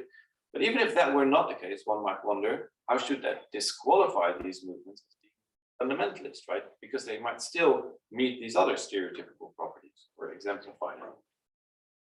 But to spell that out a little bit more, maybe it's helpful to briefly consider 3 of them. its reactionary nature, it's being modern itself, and it's providing a particular narrative. So I deem these the three most important stereotypical properties that can be found in the literature that are used to characterize fundamentalism. So first, the idea is that it's radically reactionary towards modern development. So those could be liberal ethics, evolutionary theory, migration issues, and so on. Second, it is itself particularly modern. So here it's often cashed out in terms of seeking control and certainty. So the call of the text may be one way to do that, but there are other ways, formulating things that are thought to be indubitable or to provide security in an uncertain world. And third, there is a particular narrative, and often this is a narrative in part. It has three parts. One was a perfect paradisaical state, and there was a particular kind of fall, and now we need to restore the original state. And that, of course, sounds very much like the fundamentalist, literalist reading of the first chapters of Genesis, but one could provide a similar narrative for neo-Nazism, right? So there was a perfect world when the earth was inhabited just by Caucasians, and there was a fall when it came to migration. Now we need to restore the good old order, right? Someone in Dutch parliament shamefully argued lately we ought to expel 4 million people, right, to restore the original state. And again, that comes with Manichaeism, so a dualism between good and evil in this world. Well, if you formulate it in this particular way, so these stereotypical properties that can be cashed out in slightly different ways, then surely phenomena like neo-Nazism will qualify as fundamentalist. So my question is, why don't you opt for the family resemblance approach? And what light would that shed on the relation between extremism and fundamentalism? All right, those were my questions. As I said, I love the book. I learned so much from it, and I'm glad it's out there, and I believe we'll profit from it. But I'm also glad that I can ask these questions or to your answers. Thank you so much.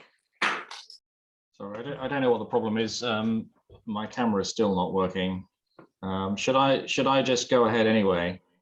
Yes, I think we just go ahead. Yeah, let's do that. Yeah. So we can reply now to some of the questions and issues faced. Okay, well, thank you very much for three very helpful sets of comments, very challenging sets of comments. So I'm going to start off by talking about Tahir's comments. I agreed with a great deal of what Tahir said. In fact, I think I agreed with almost everything he said. But I want to just highlight a couple of things he said, which I think raised some very interesting questions. So at one point in his comments, he said that extremism is a normative concept that has no meaning without contextualization. That seems to me to be absolutely right. The issue, however, is to what extent does saying that have relativistic implications? I mean, is it an implication of that, as some people like to say, whether an organization or an individual is extremist is an entirely relative matter? Now, this is an issue that I really struggle with in the book, particularly in the chapter on ideological extremism. And there's a section in that chapter called The Truth in Relativism, in which I concede that ideological relativism is both menu relative and dimension relative. And I talk also in this connection about the Overton window and the fact that positions that in previous eras would have been regarded as extreme, that is to say, well outside the Overton window, are now perfectly mainstream and inside the Overton window. So all of that points to, a very strong element of context relativity in the classification of extremism. And that, in a way, one might think, well, that's all that needs to be said. However, at one point, I then sort of slightly row back from the business about relativity when I think about examples like Nazi Germany, where positions that would in a previous era have been regarded as beyond the pale, in that context are mainstream, right? So various forms of racial discrimination in Nazi Germany would have been bang in the middle of the Overton window of Nazi Germany. Now, of course, faced by that, you have a choice, right? You can say, well, so in fact, Nazi policies were not extremist relative to their own, relative to prevailing attitudes in Nazi Germany. They were the mainstream, and that in fact, anti-Nazi attitudes would have been the extremist attitudes. Now, I personally was a bit reluctant to say that in the book. Right? So in a case like that, I want to say, well, of course, the Nazis might have thought that their position was the mainstream position. They might have thought, I don't know if they did think this, but they might have thought that they weren't extremists, but they were wrong about that. And that points to a conception of extremism that isn't entirely context relative. So there I was appealing to the intuition that, there are certain ideologies which, regardless of what their proponents think about them, regardless of how popular they are still extremist ideologies, and Nazism is one such ideology. So there's a kind of tension, I think, in my discussion between the sort of concession to the relativist, which runs through quite a lot of my discussion, with that point that I make on page 51 of the book. And I think what Tahir has put his finger on is actually there's a real tension there between these two things in my discussion. And I think there's a tension there in my discussion because there's a tension there in the actual facts of the matter. I mean, I think we are pulled in different directions when we think about the issue of relativity. I mean, it is very tempting to say, well, yes, of course, it's all dimension relative, context relative, many relative. But then when we're confronted by hypothetical cases, I think some of us at least are a bit reluctant to go down that road. So that's really what I want to say about the issue of relativity. Something else that Tahir said, which I think is very important. He said at some point that to counter extremism is not simply to counter extremist narratives. We also need to address the underlying structural issues. I think something along those lines. And that seems to me to be absolutely right.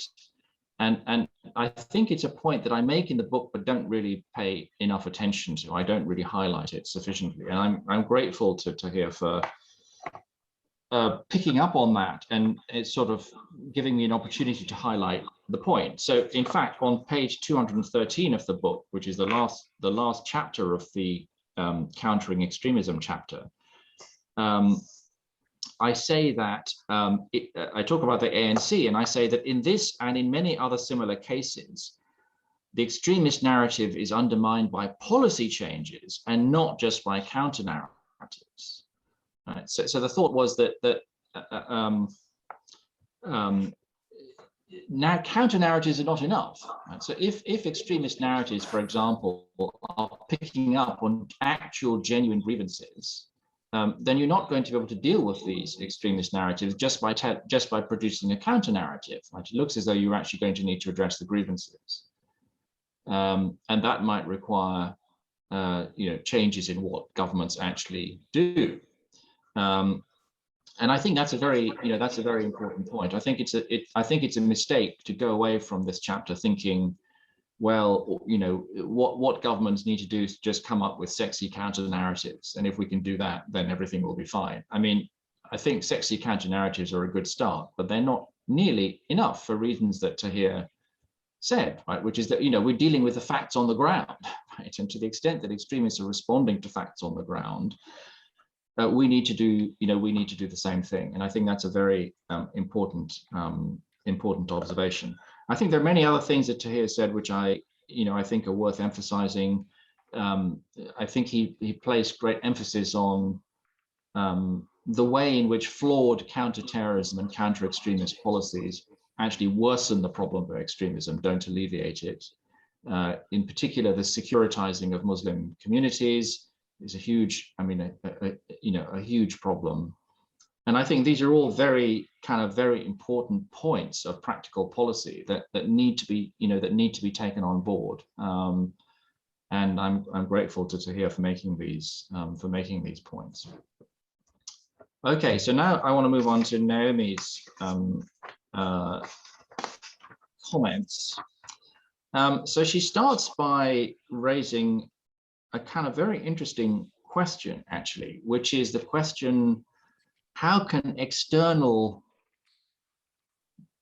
justification, I think is the way she put it, be part of a person's psychology? Now, that's a good question, and it comes up in the contrast between, say, the ANC and incels.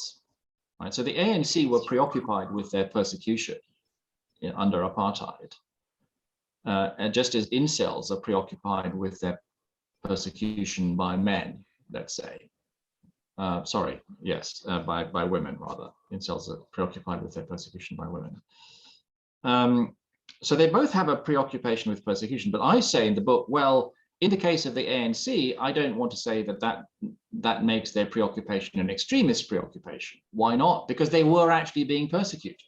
There's something real to which they were responding.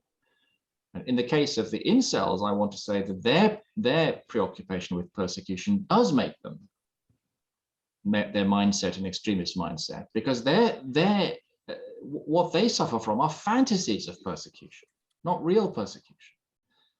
Now, Naomi's question is, look, this is a difference in the world, right? This is a difference in the world. In the one case, there is actual persecution, and in the other case, there isn't. And how can that difference in the world make a difference to a person's psychology?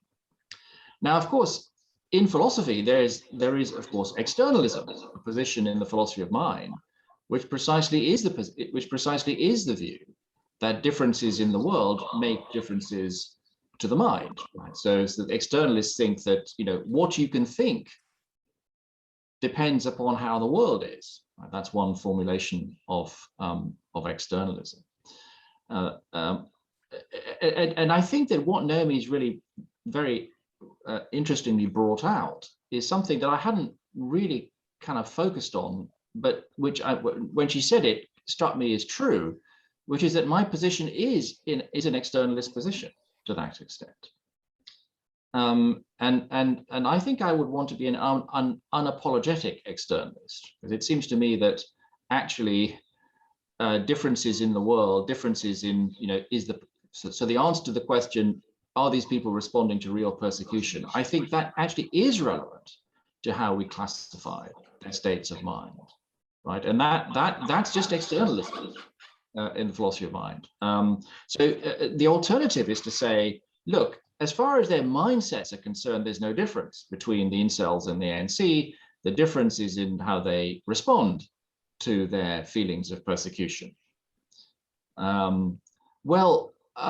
That doesn't seem to me to be satisfactory, right? Because I mean, they both, maybe both respond to their feelings of persecution by engaging in armed struggle.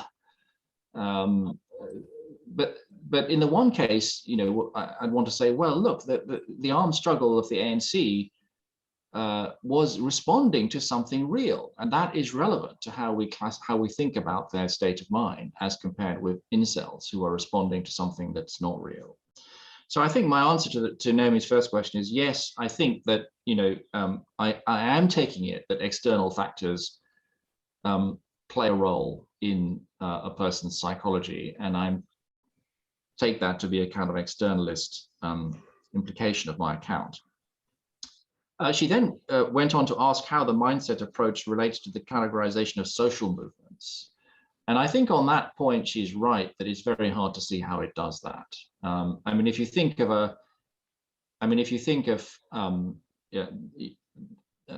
Al-Qaeda, for example, I mean, am I saying that all members of Al-Qaeda have an extremist mindset? Well, I'm not saying that. I mean, not least because who the hell knows what Al-Qaeda is anyway, right? I mean, it's not a, you don't join Al-Qaeda like you join a club, right? It's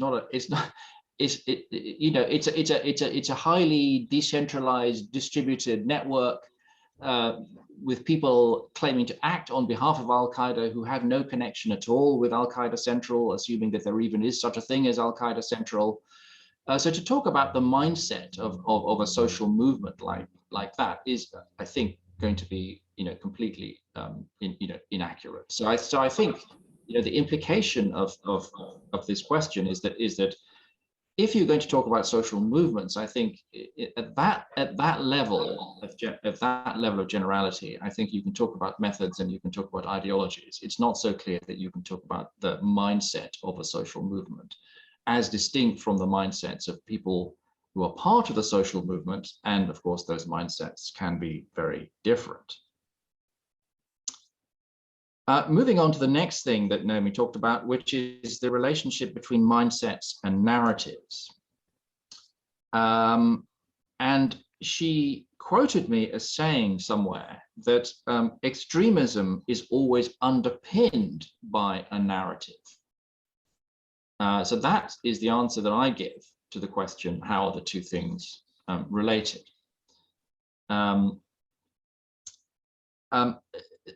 And the question that raises in Naomi's mind is, well, why don't I go for her wild alternative in that case, right? So the wild alternative ties extremism with narratives even more closely than I do. Okay, so in her wild alternative, she says, being an extremist equals being committed to an extremist narrative.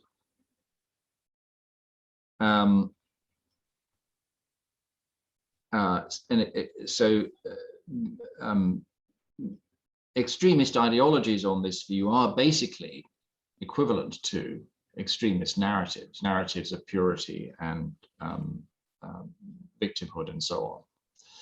So that's a really interesting suggestion.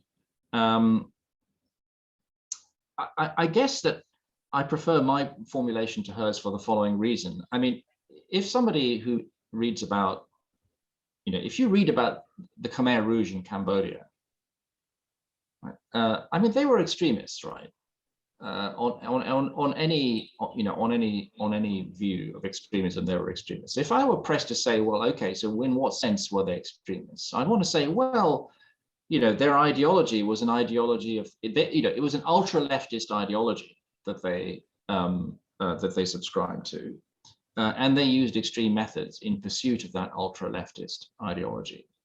Now, of course, it might be true that the Khmer Rouge did have a narrative. I'm sure they did have a narrative, but that certainly isn't the first thing that comes to mind if I were trying to explain why I think that the Khmer Rouge were extremists. I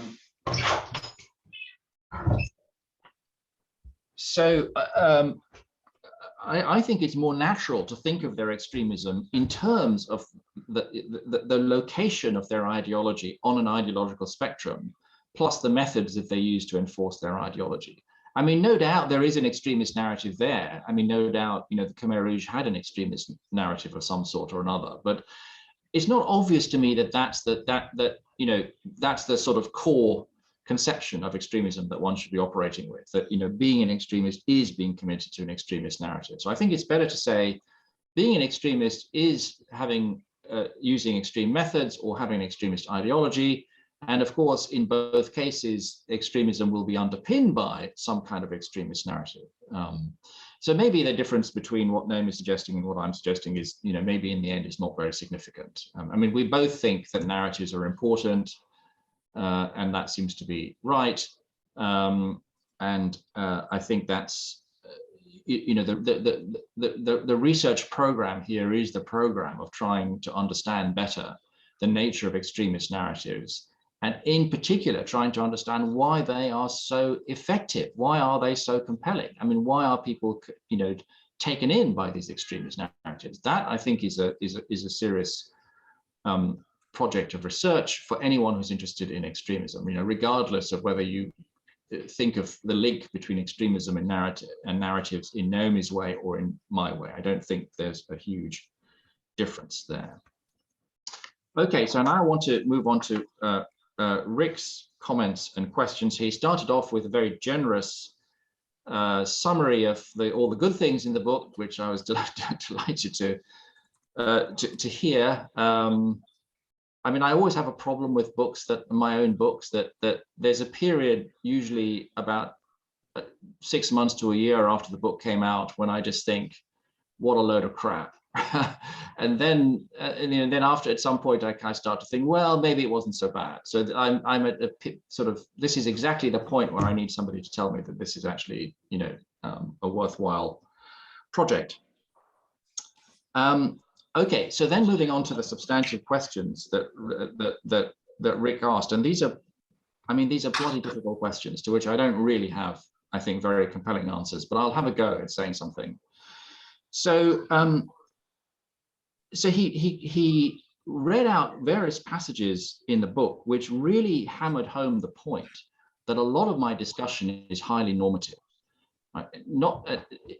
Even how I characterize, notions like fanaticism, for example, are highly normative. Right? So I talk about, unwarranted contempt for other people's ideals, for example, or fanatics as having perverted ideals, and so on. So these are kind of highly normative characterizations of notions like fanaticism and indeed extremism and fundamentalism. And the question he asks is, well, look, maybe is my approach too normative? And his worry here is that if you have my approach, it's kind of quite hard to see how to operationalize it. I mean, how do you apply these notions, for example, in empirical research, if you think of these notions as being as normative as I think of them as being? And if you can't operationalize them in empirical research, then what is the point of these various definitions that I offer? So that is the first of Rick's challenge, as I understand it. So I think what I want to say about that is that these notions that I talk about in the book really are normative notions. I think that, in a way, going back to Tahir's point, that actually when we talk about extremists or fanatics, we are making a normative judgment. I think that is just inescapable in this case. If you want to give a kind of plausible account of these notions, you just have to start off with a recognition that we're making normative judgments. So the difference between whether someone's response or someone's use of violence is warranted or unwarranted, that of course is fundamental to our views about whether we're dealing with an extremist or not. So if the proposal is that we should come up with sort of definitions that kind of remove this element of normativity or downplay it somehow, then I think we won't be doing justice to our actual understanding of these notions. So then the question is, well, what is a social scientist supposed to do with these definitions? I mean, how is a social scientist supposed to carry out trials and studies using these normative definitions? And I wish I knew the answer to that question. I think it would sort of slightly depend on what question the social scientist himself or herself is trying to answer. Right? I mean, if the social scientist is trying to decide on, deciding whether to classify Extinction Rebellion, for example, as an extremist organization, if that's the question that the social scientist is trying to answer, there is no normatively neutral way of doing it. If you say that they are or that they aren't extremists, you are taking a stand. There's no way of avoiding that. So I think that there is a tension here between these normative notions and the idea of a kind of neutral social scientific approach to these phenomena.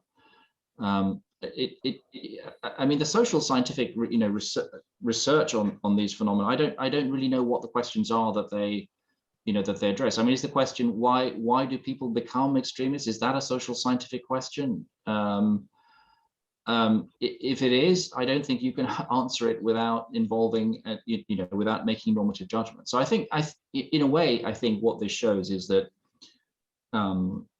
if you think of empirical research as committed to some sort of, normative neutrality, it's not going to be appropriate for an understanding of extremism. If you then have Rick's last question, which is, well, then what's the purpose of these definitions if they can't be operationalized? Well, I think the purpose of these definitions is to help us to think through, for example, the government classifications of organizations as extremist or not. I think that, you know, we need the conceptual tools, for example, to think about, well, you know, why wasn't it right for counterterrorism police to label Extinction Rebellion as an extremist organization? So we need the conceptual tools to answer questions like that. And I think that, you know, that to the extent that my analysis has any merit, you know, the merit is that it provides us, it's an attempt to provide readers with the conceptual tools to think these issues through for themselves. Whether a practicing empirical social scientist can put these definitions into practice, I would be very interested to actually hear from a social scientist. Not being one myself, I don't really know what they. To be perfectly honest, I don't know what social scientists do, right? So, but maybe there's someone out there who will tell me. So that leads on to a broader question about methodology. And again, Rick has put his finger on, you know, a very tricky issue here. I mean, I thought of writing a whole chapter on methodology and decided that I didn't want to get bogged down with that. You know, and chapters on methodology can be kind of boring. So I decided not to do that. But then I run into the problem that Rick identified, right? Which is, look, so the way the chapters work is that I start off with, as it were, a paradigm case of something, and then use that to draw general conclusions about the phenomenon. So I start off with Heydrich in chapter 5, and then use the Heydrich example to kind of develop a theoretical account of fanaticism. Now that, of course, is going to present me with at least two potential problems, both of which Rick mentioned. So the first potential problem is, well, what do I say to someone maybe like Rick, who actually doesn't share my intuition that Heydrich was a fanatic in the first place, right? So how do I deal with that? And the second problem is, well, okay, what if Heydrich is unrepresentative, right? What if, you know, I'm over-interpreting the example? Now, on the first of those issues of, you know, what do I say to someone who doesn't share my intuitions about Heydrich? I suppose what I want to say to them is, okay, look, read the chapter, right, and see if by the end of the chapter I persuaded you that there is a rationale for classifying him as a fanatic. So the concern that Rick had was that, you know, Heydrich lacked the sort of zealotry of the true fanatic, and this is a problem with the classification of him as a fanatic. And I sort of address this problem at one point in the book, where I say that what the Heydrich example shows, so I'll read you the passage from the book. He said, I say, Heydrich was the fanatic's fanatic, a true fanatic in every sense, right? So Rick is someone who's questioning that.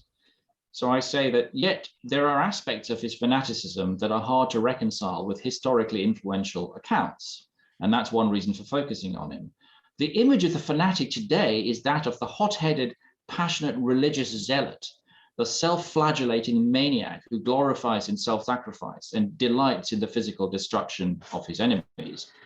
Yet Heydrich was anything but hot-headed. His fanaticism was cold rather than hot, politically rather than religiously inspired. So for me, the point of the example is to actually loosen the grip of this idea of the fanatic as a kind of hot-headed zealot. So I want to say that when you think about someone like him, you come to see the appeal of having a conception of fanaticism that doesn't tie it so closely with zeal and hot-headedness.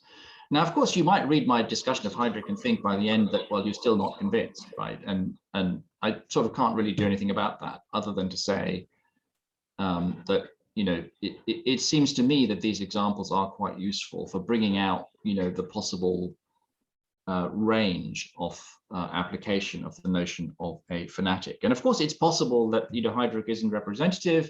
It's possible that none of my examples is representative. And then so the challenge then is, well, okay, give me an example that's a, you know, that's a counter to my analysis. I suppose the way I think about it, just, you know, is that I think of my definitions as proposals. I mean, I think that my definitions do, you know, I would want to argue, do mesh with the way that a lot of people do think about fanaticism. But in the end, what I want to say to readers is, look, this is how I suggest you think about it. Think about it like this, right? And if you think about it like this, see how useful it is. See how useful it is. So that's my pitch. Right. So someone who doesn't think about these things at the outset in the way that I think about them, I'm trying to kind of seduce you into thinking about things in the way that I think about them. Right. So that, that's the mission. And of course the book is quite, it's written in a somewhat rhetorical style, because I was very conscious when I was writing it that I'm actually trying to convince people of something, right? And that's, that's kind of important. On the point about extremism and fundamentalism, I actually think that the discussion of fundamentalism is the weakest thing in the entire book. And the questions that Rick was raising, I think, are all very good questions. And I'm actually giving a talk on fundamentalism tomorrow, in which I'm, hoping to make amends for the defects of my account of fundamentalism in the book. I mean, reading the bit on fundamentalism now, it just seems really lame to me. But I don't know, maybe I was tired when I wrote that, but obviously I need to say more. I want to end by just addressing a question that Rick raised at the beginning of his remarks, which I think is a great question for philosophers here, which is, why has philosophy neglected this topic to the extent that it has? And I think this just raises a more general question about the master narrative of professional philosophy. And I think that, the master narrative of professional philosophy seems to kind of encourage young up-and-coming philosophers to immerse themselves in highly abstract topics and to steer clear of applied philosophy, which is seen as a sort of inferior branch of philosophy. I think this is an extremely pernicious thing in philosophy, which explains the neglect of lots of these sort of real-world topics. But things are changing. I think there are more and more younger philosophers who actually see these as real topics in philosophy, and who actually want to make a contribution to understanding the world. And I think that's a really, really, really good thing. And I think it's rather dreadful that philosophers in the past have been, actually proud of the fact that what they say has very little direct relevance to the way the world is. And I think that we shouldn't be proud of that as a profession. I think we should be ashamed of that. And we should be, changing the stuff that we focus on as professional philosophers. And my mission is to make a contribution, albeit a very minor one, to actually, bringing about that change of focus. Okay, that's it. Thank you very much.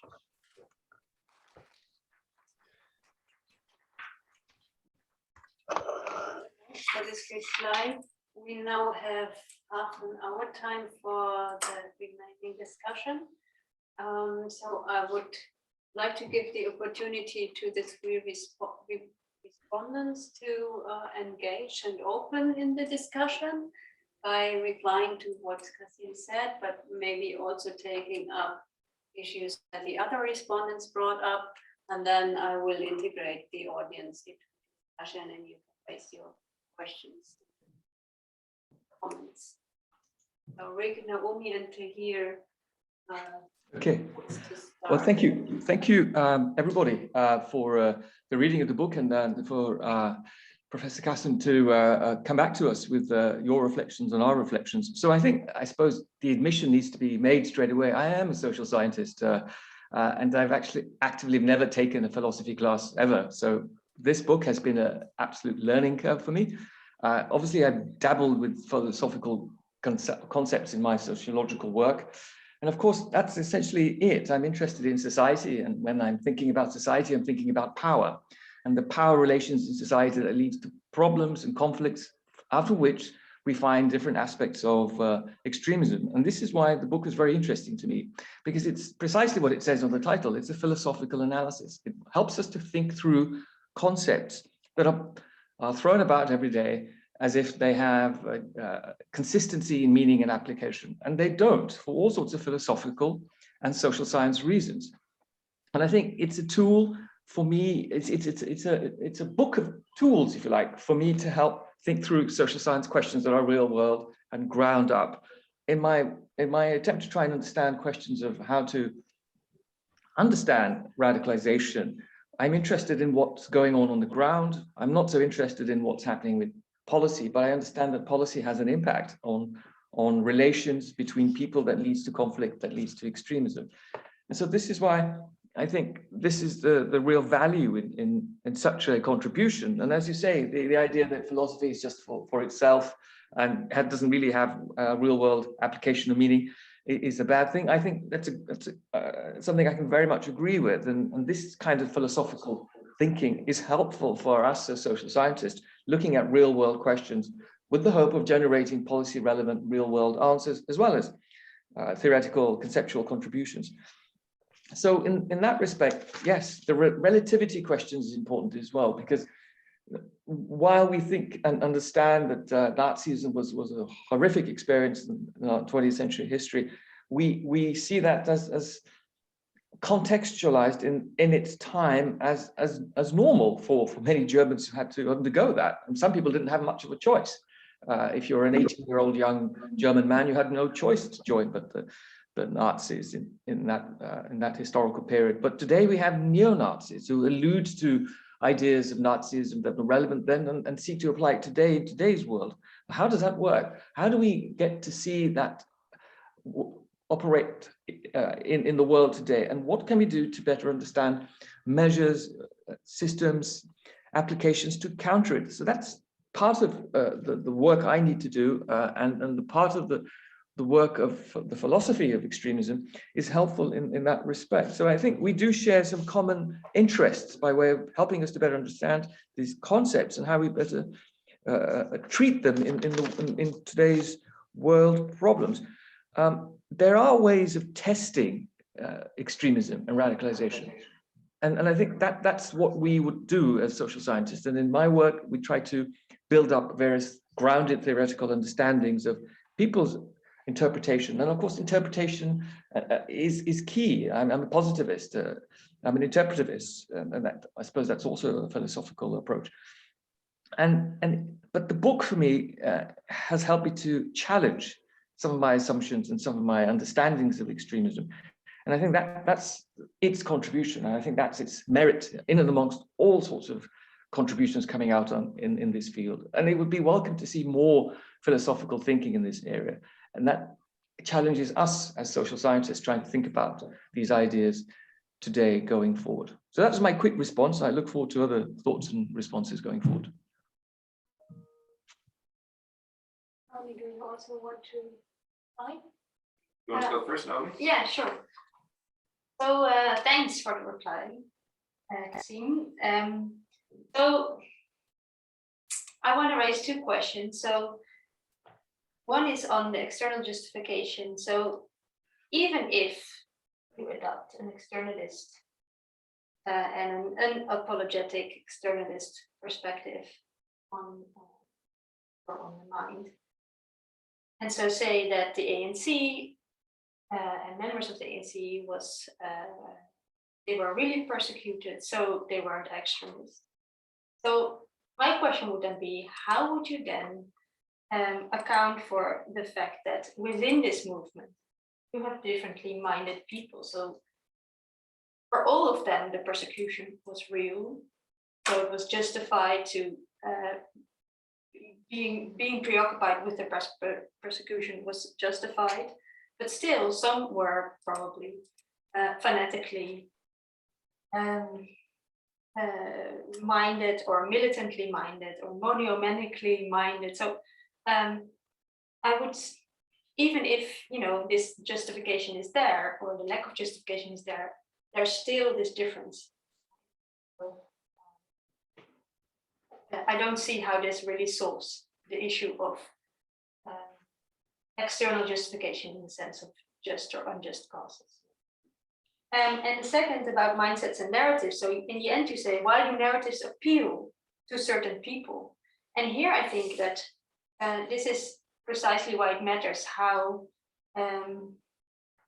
which elements of the mindsets we want to address.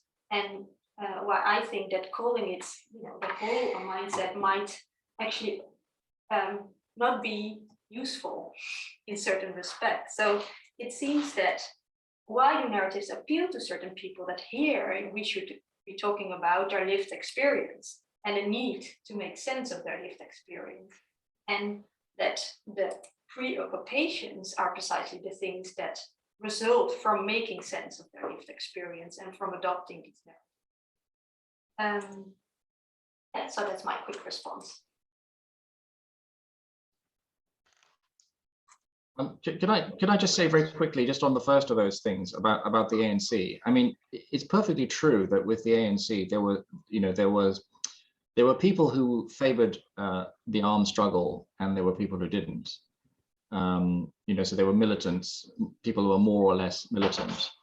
But I think that those were really sort of tactical, kind of tactical issues. I think that they had less to do with people's mindsets than with different calculations about the likely effectiveness of the armed struggle. And I mean, Mandela himself changed his mind about that issue. So there was a time when Mandela was against the armed struggle, and then there's a time when he was in favor of it. But it's not that there was a change of mindset or a change in his perception of the evils of apartheid. It's just that he changed his mind about the feasibility of non-violent opposition to apartheid. So I think in a lot of these cases, when it might be tempting to think in terms of mindsets or ideologies, methods of extremism, I think what we're dealing with is actually just a fairly narrow kind of tactical issue. And you see this, I mean, even in the case of, Al-Qaeda. I mean, of course, there were big disagreements in Al-Qaeda about the 9/11 attacks. There was the very senior figures close to bin Laden who thought that, the 9/11 attacks would be a real mistake, right? And he ignored this, and they went ahead anyway. And again, it's, that's just a sort of, it's a kind of tactical difference, I think.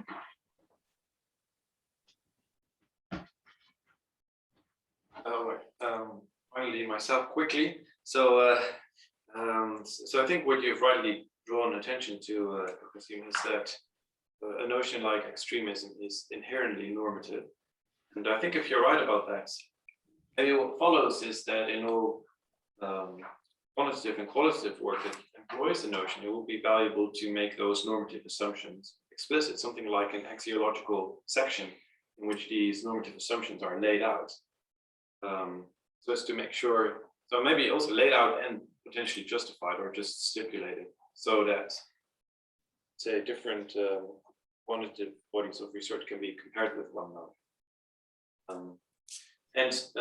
I think it would be worthwhile exploring whether there are differences among these notions in that regard. So it seems to me, for instance, that extremism might be inherently normative as a notion, whereas fundamentalism maybe is not. But if that's the case, that would be an interesting difference between. Yeah, but I'm sure you'll delve into that later on. Yeah. I mean, this is really interesting for me. I mean, the whole issue of normativity and externality, I think, which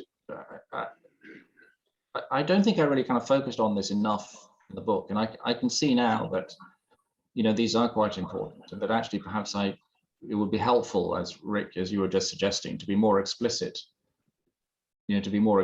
About the role of normativity in these discussions.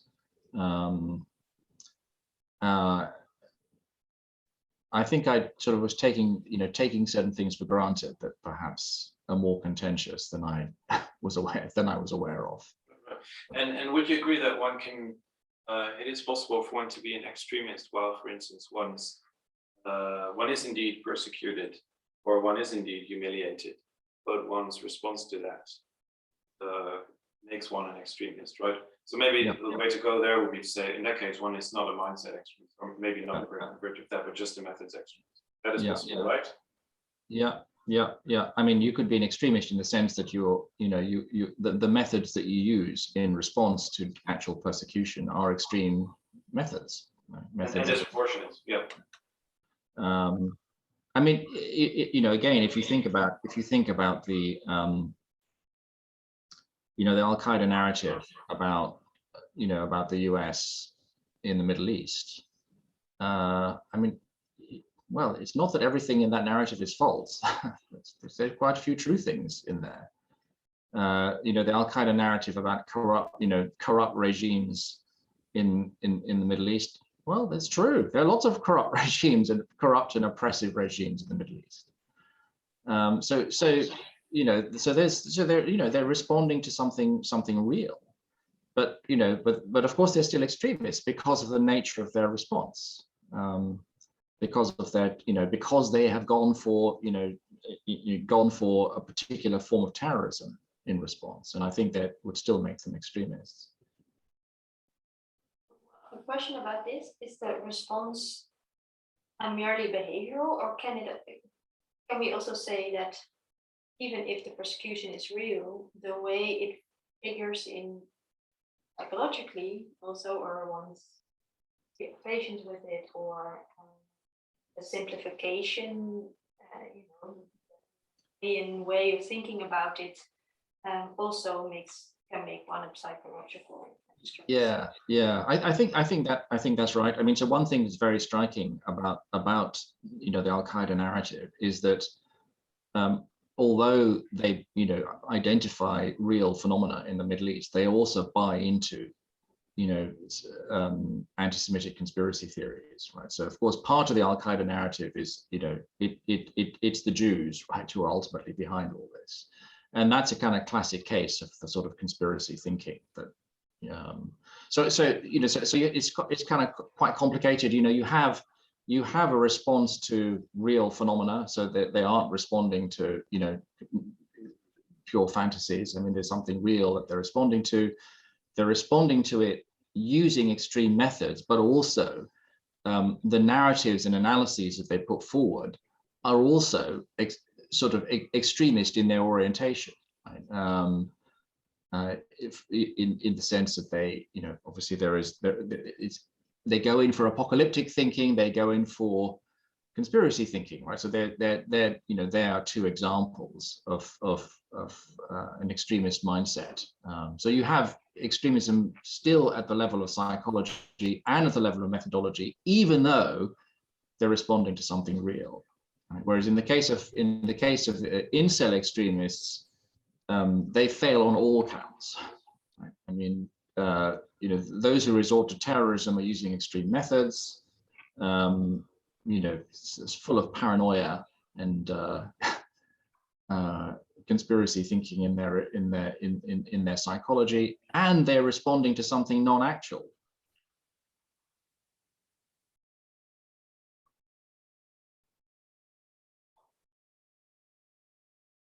Would like now to open the discussion also to the audience. We already have 2 questions in chat. If other people would like to raise questions, raise your hand either here in person or type in the chat. And you can either type the question in the chat or ask it yourself. So we start with a question by Jack Esseling that is already in the chat, so I will read it out for you. I'm curious to find out how Quassim thinks about the increasing role that technology plays in perception of the world and how this shapes how we perceive extremism. Think, for example, of deepfakes or AI algorithms underpinning social media platforms. Yeah, so that's a very good question. I mean, when people talk about radicalization nowadays, there's huge emphasis, I think, on the role of social media in radicalization. So people talk about social media as polarizing and thereby as radicalizing. People talk about the recommendational algorithms used by YouTube and other social media organizations. So this is something that I think is written about, is important, and perhaps will be increasingly important. I do talk about this a bit in the book, and one thing I do in the book is to just register a note of caution about this. I think there's a tendency when people talk about social media, there's a tendency to think that you have all these innocent people, watching, coming across stuff on YouTube and being radicalized quite by chance or by accident. I think that's not how it works in practice. I think that people seek out content of this sort in many cases. They aren't just passive victims of social media. Social media may be something that they use, but it doesn't mean that they are, that they're sort of sucked into extreme ideas without having had any inkling of such ideas in the first place. I mean, the other thing I say in the book is that when people talk about technology and social media in connection with radicalization, they often talk about, the internet, as if the internet was one thing. But in the case of, certainly in the case of some of the individuals I discuss in the book, so people like the underpants bomber, who was in touch with al-Awlaki in Yemen prior to trying to plant a bomb on the plane. I mean, the way that this guy communicated with al-Awlaki was by email, right? So is that what people are talking about when they talk about social media? I mean, presumably not. So quite often in these cases, there are personal connections, via, physical visits or email between these individuals and so-called radicalizers. And social media has played a very kind of limited role in their, in their radicalization. So I don't wish to kind of downplay the importance of technology, but I think there is a sort of a sort of tendency to just assume that this is the key to everything, and I think it isn't. Next is Beatrice de Graaf. Sorry. Yes, thank you very, very much for your very inspirational lecture, Professor.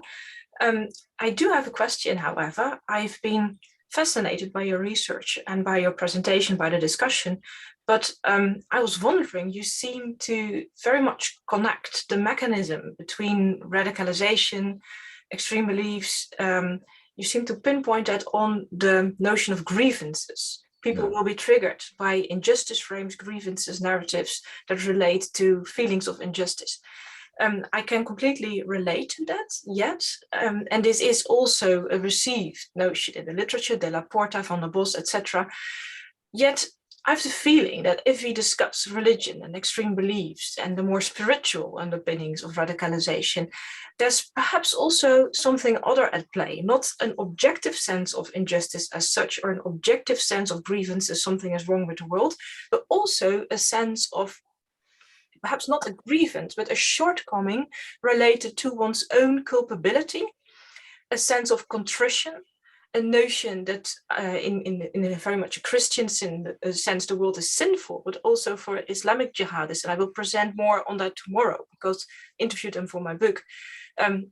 They very much spoke in terms of guilt, culpability, moral shortcomings, and they felt responsible both for what was happening to their ummah, to their community, for what they've done in their lives, being a criminal, having form.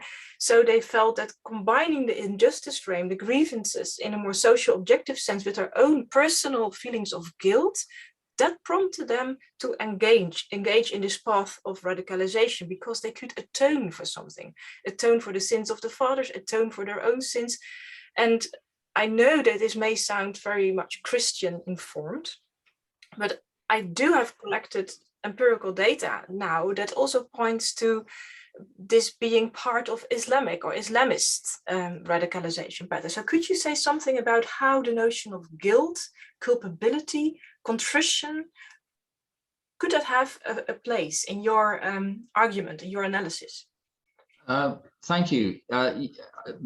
That's terrific. I mean, yes. So I think that talking about grievances and grievance narratives is certainly picking out something that is significant, but I wouldn't want to claim that it's the only thing that is really triggering radicalization. And I think the factors that you're talking about, I don't discuss in the book, but are clearly very important. The business about repenting for one's own sins or the sins of one's ancestors. I think that is a really helpful sort of addition. And I suppose the question it raises is, could you have someone who's radicalized entirely by that, who doesn't have any sense of grievance? And I think that's a very interesting empirical question to which I don't know the answer. I mean, I think the other thing that came out from what you said was what you brought out, I think, was the great complexity of the notion of a grievance.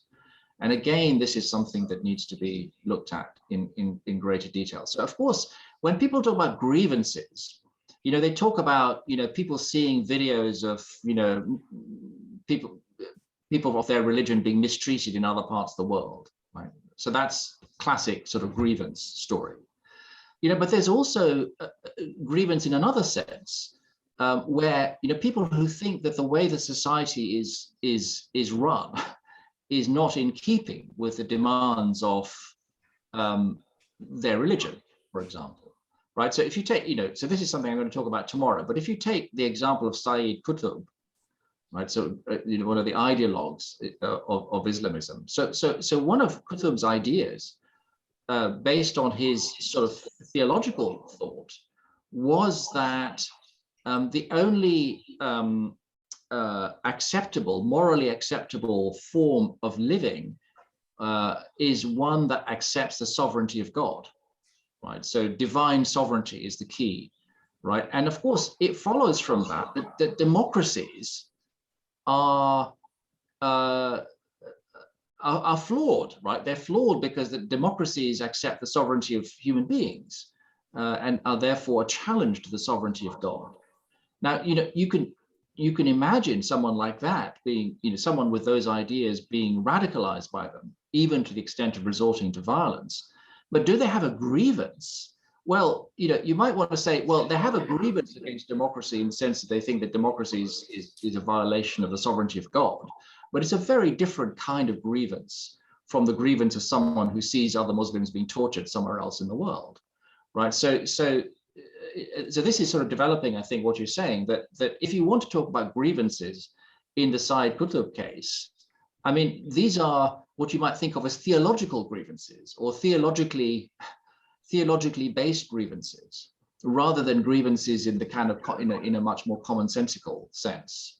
And I think that just as a matter of empirical fact, these sorts of theological grievances or theologically based grievances clearly do have a role in radicalization, and they clearly are very different from the grievance narratives that I talk about in the book. So I think that the lesson I take from your question and from your research is that we actually, of course, need to take grievance narratives seriously, but we need to have a fairly sort of broad conception of what counts as a grievance narrative, and also take account of the radicalizing potential of other narratives that are not grievance narratives. So I think these are all part of the bigger picture.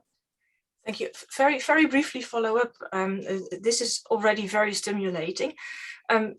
You could even go one step further and saying that apart from the theological grievances, there's also a theologically or religiously informed link between having a grievance and wanting to act, because that's always the puzzle, isn't it? Why do some people act and others don't, abstain from acting? And in this question about why they act, many of the terrorist detainees that I interviewed, so who were detained for terrorism, they told me that they felt guilty, they felt bad for not acting, and they felt it was their duty, it was their moral call to act, it was God's call, but also they felt responsible, and they also reported that they were sitting in front of the televisions and they felt bad that they didn't do anything and they had a rich, wealthy lives, but otherwise also people were perishing. So it's also this kind of personalized notion of not living up to the religious call of duty. Could you make sense of that in your framework of analysis, this last element? Yes, so I think it sort of connects with the preoccupation with virtue that I talk about in the mindset chapter. So I in a way, I represent this virtue preoccupation in a very unsympathetic light.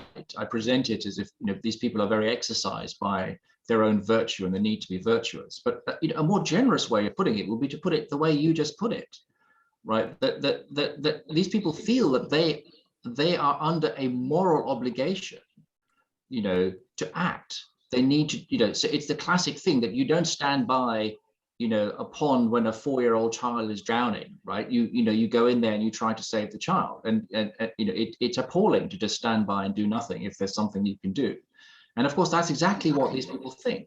Right? They think, you know, they can't just stand by and let these terrible things happen, you know, without taking action. And they see that as a moral, as responding to a moral call. And I think that is a very important part of their, part of their mindset, actually. So it would be part of the mindset.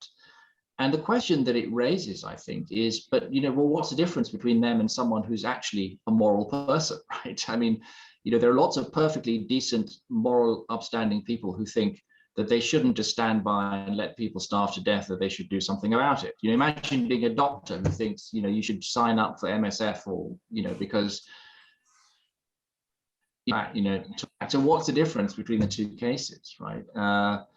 And well, the difference presumably is a difference in the actual nature of the phenomena that they're responding to, and the actual nature of what they're proposing to do in response, right? So if you think that, you know, you are under an obligation to deal with the terrible American imperialism, you might think that, but if you think that the way to deal with that is to fly an airliner into a building, right? Well, you know, you're responding to a moral calling, but you're responding to it in an extremely stupid way. And I think that's the, you know, that in a way goes back to the discussion with Naomi about, you know, it doesn't matter what the reality is matters in all of these cases. It's not just about what's going on in your head, because if you just concentrate on that, it's hard to distinguish between these people and, you know, people who are clearly not extremists. Yes, thank you very much. We have time for a very short last question by May Malcolm and a very short reply. Yes, I think I can keep it very short, because the question that I had is on fundamentalism. And as you've already said, you're talking about that tomorrow, and you might be slightly disconnected from the views that you put in the book, but maybe I can just ask anyway. Oh, by the way, I thought the book was excellent, and as a philosopher, you know, very encouraged to be able to work more on applied issues. So in the section on fundamentalism, you say that fundamentalists are mindset extremists, and the mindset has the common features that you've talked about already: the preoccupations of purity and virtue, persecution, victimhood, attendant emotions like resentment and anger, disposition to be uncompromising, and the kind of the thinking styles like apocalyptic, manichaeistic, those kinds of things. And, you know, at first I thought this was actually I thought it was a really nice kind of way to think about the psychology of fundamentalism in a way that I'd never seen before. But I suppose the more I thought about it, the more I was worried that it's just impossible to saddle such a large group with a mindset, even one that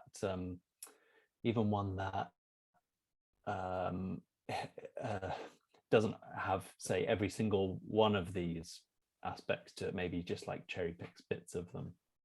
And so just take the American evangelicals, for instance.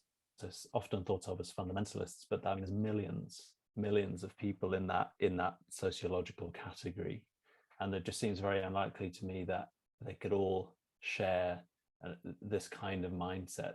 And I was wondering if maybe what it was more like what you were describing was just maybe how the first people's mindset was, and then so he's kind of described the motivations behind a religious movement. And then some people who are born into, an evangelical or fundamentalist setting might not share that mindset at all. It might just be something historical 2 or 3 generations back. So it's more of a description of a religious movement as such than the mindset of millions of people now. So that's the question. So thank you. Yeah, thanks. I think that you're absolutely right, actually, that it's not going to be plausible to saddle such a large and diverse movement with an extremist mindset. I mean, some will and some won't. I think what happened at that point in the chapter is more that I'd sort of got my definitions of extremism, fundamentalism, and fanaticism, and felt that I needed to say something about the relationship between the two. And I could sort of see at a very high level of abstraction, I could see a link between fundamentalism and psychological extremism. But I certainly wouldn't want to say that fundamentalists are all psychological extremists, or that this is an essential part of psychological extremism. It's more just sort of remarking on certain similarities between one thing and the other. I mean, the problem I now have is that I sort of have a sort of somewhat different take on fundamentalism from the take I had in the book. And so maybe we could come back to this tomorrow to see if any of this mindset stuff remains relevant to fundamentalism as I now conceive of it. I mean, the big thing that happened between writing the book and writing my talk for tomorrow is that I actually spent a lot of time reading actual fundamentalists, and it's sort of it puts things in a somewhat different perspective. I think when you actually sit down and spend several days, indeed weeks, reading the works of someone like Said Qutb, you sort of realize that your initial picture is a bit too simple. So yeah, so I think you're right to be skeptical. Good.